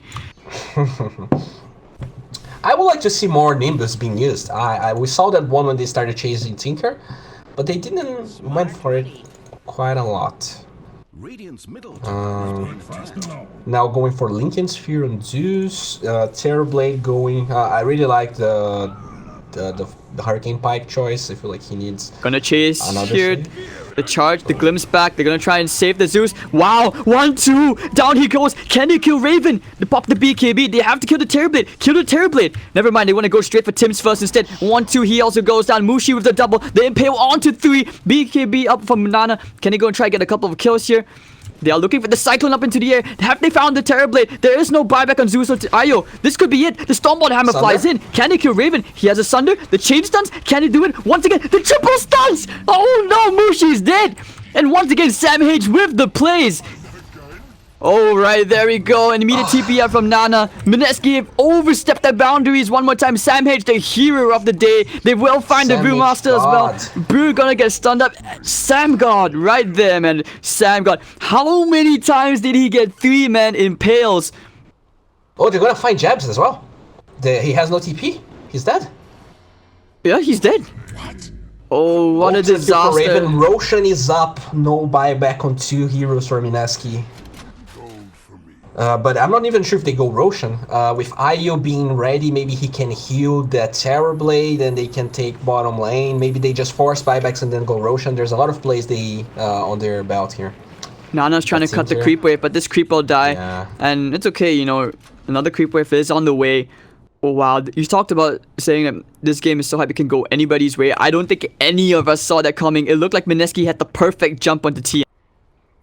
Yeah, Zeus died with no buyback at the beginning, didn't ult, didn't do anything, and still, that BKB dude, it's getting low duration, so there was... TNC probably impaled him at least twice during that fight, and it was a 3 and a 4-man impale, just crispy coming from Samage. Well done. Oh. And just like that, TNC, I'm about to take that Aegis. Scan will be used, making sure that Mineski weren't in the way. So alright, Aegis Blood is spilled. will be picked up by Raven this game. This is the hero who deserves it. The hero, which is so hard to kill, but then again, that hero was so hard to kill because you had Sam H using for the Carapace, trying to catch him. Oh, won't find the Tinker. Never mind. Try and blink out the charge. They want to try and find him, but now he's immediately blinked out. Yeah. I'm curious to see whether the Sven is gonna. Yeah. So he goes for the butterfly. Okay. So it's harder to kill him now. It is. And no buyback. This is why I said, like, as the Sven, you probably would have wanted the Bloodthorn. That extra damage probably could have helped out a lot, especially for enabling your team. But now, you know, you have to ask yourself, if you're Mushi, which item do you get rid of to go into an MKB? And you still want to pick up travels. I'm not even sure he's going MKB this game. I feel like he can't. He just finished the butterfly, so he's not really getting ripped off Assault Cuirass or Daedalus or BKB. Maybe if he just go bootless, he has Bloodlust, but even then, I feel like he won't be able to get MKB this game. Man, yeah, I can see that happening, but the thing, okay, with the butterfly, it will help out just a tiny bit. I don't know, I'm so skeptical on this right now. Like, I don't even know what to say because this game is so hard to itemize. This game is so hard to play at the moment. So intense. We have 42 minutes and this is our closest game of this entire series thus far. And this is the deciding game. Don't forget, guys, it's only a best of 3, not a best of 5. Only one team will emerge victorious here from this game. That's true. And now they have this tier 2, the tier 2 top, so they're ignoring it, going now towards bottom lane. They are smoked out, Mineski going in for the smoked. quick stun. They find the Spirit Breaker, won't even need the God Strength. And without 1437 for 70 seconds, the Courier Snipe. Alright, Io. Is being attacked. Make something happen. Time H will TP out. And this way, Mineski, have they found an opening? That's the question. But their tier 2 towers still standing despite having the Aegis. Nah, they didn't. They're just buying time, and they used the smoke for that. And they just got Roshan. I feel like that's not enough. TNC will be able to wait 50 seconds and go again. Unless they get another pickoff. But if TNC plays well, if they just play conservatively, they should be able to get everyone alive and go straight up the bottom lane again. There's no smoke anymore. Dude, this is tough for Mineski. I don't know what he can do. It's very hard to decide for smoke ganks. Let's take a look at general itemization, like between everybody. You know, Jabs is missing some items. Ninja Boogie doesn't have items as well. He did go for the pipe. And I don't know, it's very difficult to play this game as a disruptor as well because of how much Sam H is doing. And you've got a very tanky hero like 143.7 who now has the cheese and a halberd, which means that Sven is going to have an extremely tough time. Yeah. The halberd is a great pick here. Especially with BKB being so low duration. Yeah, you can't dispel it anymore, right? Yeah. So, I don't know, even like Brewmaster this game, you see, usually you would like him to go into that Radiance, which he usually goes for, but in this case, he might need to go for a Hex after the BKB, if we even get there. Smoke gank coming out, smoke rotation, this could be perfect. They have a double damage as well on Terrorblade. This could be the last team fight. This is gonna be painful. The like only maneuvers thing coming they can in, Sam H, he has been spotted out. They find him. Raven, you want to go? There's a charge going on, going straight to the backline. They want to try and isolate Mushi, but Raven would just tear apart Jabs. Can they kill him off? The Primal Split's going to be used. Raven with the double damage and the Illusion's going to chase. But 143.7, the miss. Mushi can't kill him. Miss. The cheese is going to be popped, cycloned up into the air. They know which one is the real Terrorblade, but it's okay. They're going to try and hunt him down. Can they do it though? Tinker needs to come back in. Mushi will finally bring down 1437. Raven popping the BKB. Mushi will probably end up dying here. Wants to kill Tims, but Tims will actually go get out. Oh my god. And Raven will destroy Mushi as well. 3-4-1. TNC have just the only luck for big Mineski opening. is the creep wave. Is the creep wave and the tier 2. Everyone was positioned top exactly because of it. Now they probably won't be able to use Metamorphosis to take the tower, but I feel like they can just go in without meta, and Mineski is gonna be forced to buy back Sven, and 40 seconds for God Strength. This feels Grim. Aegis just expired, but I don't think they care. Oh, They're it going straight to the expired, tier 3 tower. Mineski need to hold. They need the Tinker to make some serious defensive plays here. Laser missiles coming out. Nimbus to try, but alright. Good attempt. ISSI is popping the BKB with the Drunken Haze trying to go here into Raven Lasers, but the Sunder comes out. Alright, and just like that, Mineski still hold, and this game will continue to drag on even longer. This continues, but the bright side is, you know, Mineski didn't have to use the Mushi buyback. Yeah, he's maxed out though, so it doesn't change all that much. But the real thing is gonna be the next Roshan refresher shard on Terrorblade, dude. That's pretty good. I'm gonna tell you that. Double BKB, double Metamorphosis, so it doesn't matter if you fight like they did outside of the base. You're gonna be able to... Thunder God's Wrath, they want to get the stun here, they actually find the Impale. The real kid's coming in. Tinker is actually going to end up dying here. The BKB will be for absolutely nothing. He has buyback, but still, that was a real kid used. Very, very worth it. Good stuff coming out here from TNC. They're gonna go. They're gonna force buyback, at least. Indeed. So, Tinker's nightmare game. Nana had some sick plays earlier on. He's farmed it up, but I'm not sure at this point what else he can do. Probably wishes he had that Hex instead of the Shiva's God. Yeah, it's tough. I mean, you want the like more AoE damage to destroy the TB illusion, slow him down a little bit, but it's a tough game. Okay, tower, bloodlusted. Meta. Raven can just hit the tower. Look at that tower fall. Whoop, whoop, The tower whoop. Very look easy at the done. range, dude. Yep, going into the backline one more time. He still has the primal split. Raven, he's just gonna hold his ground, looking for the nether strike. They might even actually be able to kill Brewmaster off here. Never mind. Now he gets the primal split off, trying to push this all the way to the max. The buyback from the Tinker will come out, and TNC would try to disengage together, but they want to try and get this out. Shiva's God, maybe? Never mind. Going to Glimpse back. They have found one. It will be 1437, and he will actually die. TNC will just back out of here, but Cuckoo's still hanging around. Looks like they want to find their Brewmaster Panda. The split is about to expire in just a bit. They have to blink stun if they're going to use it, but never mind. Immediate blink up from my size, and TNC will be happy with just getting a tier 3 tower and a buyback out from Nana at least. Yeah, and there was no God Strength, but the Metamorphosis is ending, and they don't want to push their luck here. Both teams push pretty hard, so if you just overextend, I mean, after all, this is a final, right? This decides. TNC, they're struggling so much to get to finally go for a major or a minor. They really want this, so they're playing, they're respecting Mineski as they deserve. And once again, that gold graph just going back in favor of TNC. I mean, I know usually at this point, gold isn't usually that big of a factor. Roshan will be up in 2 minutes, but still, the way this game has been, so intense, dude. And Bowie, what a game theory. Like, right now, I can't even tell who has the advantage, even though TNC have the slight edge. Yeah, TNC has the map advantage, but it's anyone's game. If TNC disrespects Mineski, if suddenly that Sven gets a 3-man Stormbolt, they can just force buybacks and the game is even again. He actually didn't went for the Stormhammer dispels enemies, instead went for the lifesteal, which is, I mean, you don't need to get a lifesteal item on Sven, but as you said, it feels like without MKB, he's struggling to, you know, look like that Sven that jumps and gets a kill straight away. He has 14 kills, but he doesn't feel that dominant. Would you agree with me? Review that, which is why I said that maybe he went for the Assault Cuirass first, so that the Crystallis, at least you could try to upgrade it into a Bloodthorn.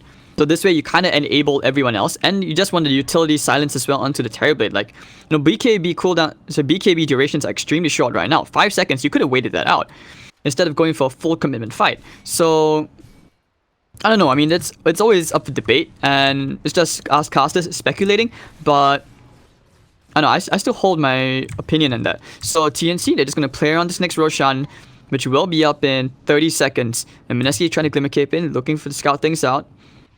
Both teams are perfectly aware of what's happening. You know, the bright side is Tinker can pretty much push out the wave. But Mushi, he will wait in. I'm a big fan of the level 2 travels in these late game situations. Pretty good for Tinker. Oh, getting the stun up. Oh dear, BKB up from the Brewmaster already. Not like this, and without they don't know about the BKB pop like that though. Ah, they don't know. Okay, but Roshan's gonna spawn. Let's see which team's gonna find it out first. But Sam H, she Maybe spots a just- double damage bottom lane. They're pinging it out as well. If Oh. Raven picks this up, this could be the rune of destiny here for the Oh Terrorblade. man, another double they're damage going that for way. Raven. Yeah, do they know the Tinker? Can they find the Tinker? Never mind, they're going for a loop around. Look to Sam H to make the big plays again. Oh, this is the perfect is loop Mineski around. gonna They will use find- the Primal Split to show cooldown Wrath of Nature. So Thunder God's Wrath will be used. And they got the double stun once again. Goodbye, Jabs. Hello. And the Primal Split is just about to expire. 14-37 will find one kill. Carpet's going to be used. And they're happy with what they got already. It looks like they will actually find the Primal Split. The Storm Panda at least. Are And they just going like for that. Roshan or not? Yeah, They Roshan. will. They will. They'd have to. 1437 pings it. So yeah, this game's gonna be slow because they're gonna get Roshan, Metamorphosis is gonna be down, but oh boy, wait a Refresh your minute. shard, Yeah, maybe they forced the buyback. Refresh your Okay, shard, let's see. dude. And Mushi just dying like that. I mean, once again, it's just the Sam H show. Two supports who cannot save Mushi. Who saves him? Definitely not Ice. Most certainly not the Tinker. And big openings created again by Sam H. This is the Sam H show. And I know for a while people were saying that, Sam H, oh no, replace him. But they're stuck to their guns. And TNC are looking very strong. Just push out the bottom wave. I think they will try for the bottom lane of Rax, just to balance out the lanes. Yeah, that would be good. They're already almost losing one tier 4 there. And without regen, those tier 4s feel so weak. They're always dying. You don't even notice it. So yeah, they draw the line. Actually, that's Mushi's line, but they're going bottom anyways. Okay, Arcane Rune spotted. But this could be pretty big for the Zeus, especially now that he has level 25 talent. Actually went for the cast range instead, like you said. And he has Octarine, so this is just gonna do That's a lot of damage. damage. I'm just looking at Terrorblade's talent, where he has 300 attack range and Metamorphosis, sieging so easily. We'll smoke up Yeah, 3-man it's- smoke. We'll see what they can do. They have the relocate gank as well. Mm-hmm. Yeah, I think this is what TNC want to try and do. That's how I wanna play. You leave your big core with the IO, and they can go for plays here. Bubble Thunder will be used. If they can find Mushi here, getting the Thunderbolt out, looking for the stun. It's gonna miss. BKB out from BKB Mushi immediately. forced. They were looking for the relocate as well, but the BKB cooldown is only a minute, so they can still try to play this out very slowly. They have the Tinker to stall the game as long as they can. 53 minutes in, ladies and gentlemen. Our deciding game 3. And it doesn't look like it's even going to be close to ending. I feel like they could go. I'm not sure if it was in fog, so I don't know whether they saw BKB being used. But they have BKB on Terrorblade, they have even Moonshard on Terrorblade, so he's gonna melt those structures. There's Glyph, so they don't wanna go super deep. You want to force Glyph first. Cycling up And in the air, this maybe they Brewmaster found the talent route. is so annoying. He just I keeps know. using it. Minus 65 seconds, by the time it's 15-second expired. cooldown. Yeah, and by the time Primal Split's done, you have it just like 20 seconds left. You just wait. He has been using that continuously. Yeah. It's off cooldown again. Quick sprint. So that's Just pretty hard ice. to do. It is, but at this point, the Brewlings don't exactly do that much, I guess. I'm not sure. I mean, he has been doing his best to try and occupy 2 units, but Mushi has just been focused down so quickly every single time. And PNC have made sure that the Brewmaster is not exactly that useful. Yeah, and you mentioned Mushi here. He's going for MKB anyways, so I'm curious to see whether he's gonna give up on Trads, whether he's gonna switch the BKB after he uses it. It's not gonna be great anyways, but he's going for the MKB at least, at last. And, a lot of anti-push here coming from Mineski. Quite Yeah, hard they're trying to split the lanes up so that this way, at least with 3 lanes pushing in, you can see that TNC can probably try to siege this bottom lane of Rax. Oh, And man, once again, cycloned up. Dire's top tower is Okay. being attacked. He's going for it. He's going to try and get the melee Rax here. Cycloned up again my into God. the air. Mushi has God Strength and BKB. Bloodlust about to expire onto him though. Top lane is getting rat by the Metamorphosis Illusions. And look at Raven go to work. Ice going to pop the God Strength here. Go into Raven to get the stun up. But the reflection.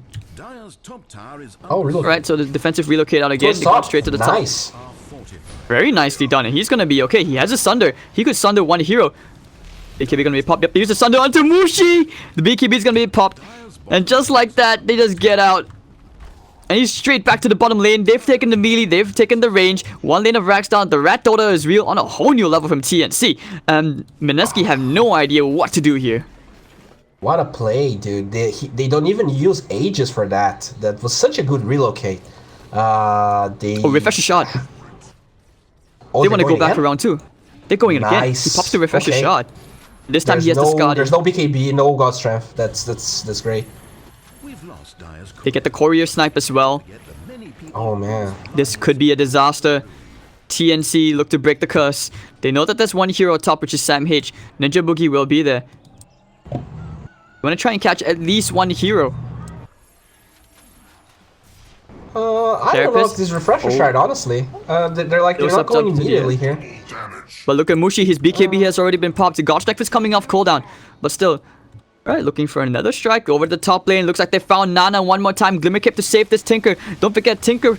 Alright, he has buyback again, but looks like they will find the Tinker kill. Looks like he'll have to immediately buy back from this. But Raven, he's going ham to work here. This will be it. Never mind. With the buyback out from the Tinker, do they actually do this? They have a double damage. Going to the backline. Ice is going in against more. Static Storm will not matter because BKB is there from Raven. And TNC are causing Mineski to just panic. Everything being thrown out. Yeah, did they force anything? The fight recap here? Yeah, it was a Tinker buyback. Okay. I mean, TNC is doing fine. I feel like they overplayed their hand using the refresher shard without going immediately because they could just wait it out. There's no cooldowns you can abuse now with Brewmaster Split being so low cooldown. Even the BKB and God Strength is not that long anymore. But Bowie, can we take a moment to appreciate that Terrorblade is 14,000 gold? And now he buys a refresher orb as well. I mean, 9,400 gold. They're trying to charge someone. That's the best item right now. Assassin tried to go there. Why there are boots there? There are boots. Now Assault Cuirass coming out as well. Man, Raven has so many items this game. I mean, this is... Okay, smoke. Smoke for Mineski. Where do they want to go? That's the question. Banana's still pushing out the wave. Realized the Kaya wasn't doing them much good. And you know, even Mushi, the MKB, he hasn't been able to dish out the deeps like he would like. 14 and 5 with 527 last hits, but last hits don't win you games. Objectives do. Might bump into Sam H, who actually break another smoke. Where's the gem? Where's the gem? The dust is popped! And Sam H creating so much space, dodging the smoke gank. Dude, Mineski didn't have a lot of luck with their smokes during this game. I'm not sure if Sam H is just a god or if they're unlucky, but pretty much every smoke gank they ever went for was either nullified by Sam H or Thunder God's Wrath. That's kind of unfortunate. They had Aghanim Scepter on Disruptor, so they were trying to maybe find Terrorblade and kill him before he's able to pop any of his items. But now they only have the defensive plays. Glyph is... They have 1 minute for the Glyph, so let's see if they can hold into that point. And maybe this is just one of those games, right, where everything that can go wrong does go wrong. Yeah. I was about to hit that level 25 talent, by the way. Tether stuns of 50 health region. Damn. A 50 health region is not something to laugh at, dude. It's basically a heart. Almost, that Terrorblade right? is so unkillable. I feel like he... Oh!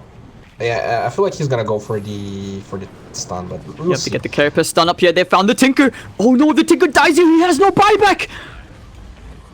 2 minutes without the Tinker. This could have been it right there. And they will go for the range racks. Now they're going to try and stall the push. Promise Spit's going to be used to get the chain stuns up. Static Storm's going to be thrown out as well. Can they bring down Raven? Nice. Yes, they can. So they do get the one big kill. Nimbus will be thrown out. Terrorblade buys back. He's going to TP straight in, popping the refresher orb as well. They want to go back in for round 2 with the Metamorphosis off cooldown. Storm Panda to throw Tim's up into the air one more time. The ward not going to do anything to take care of it immediately. And this way, Ravens just goes to work on the middle lane. Now he'll go straight for the top. Promise Bit's going to be popped as well. Raven going to take that melee barracks. They want to take this. They want to take the Megas. Alright. Can he bring 1437 down? Halberd. Nice charge into 2 heroes. This could be it as Raven does go straight for the objectives. Mushi is dead. Buy back out from Mushi. Raven would take both the melee and the range racks. It's gonna be the mega creeps. What can they do? Sam is looking for the stun, but this time it's gonna miss. Not this time. Not every day is Christmas, but it's okay. One bad stun doesn't really negate the rest of the good stuns he's had this game, right? Tier 4 tower is about to fall. 1437 going for the charge again onto Mushi. They need to buy as much time as they can, but they will take the first tier 4 tower. And once again, a double stun coming out. That'll be one more dead without Mushi for 2 minutes. I think Mineski have just end up losing here.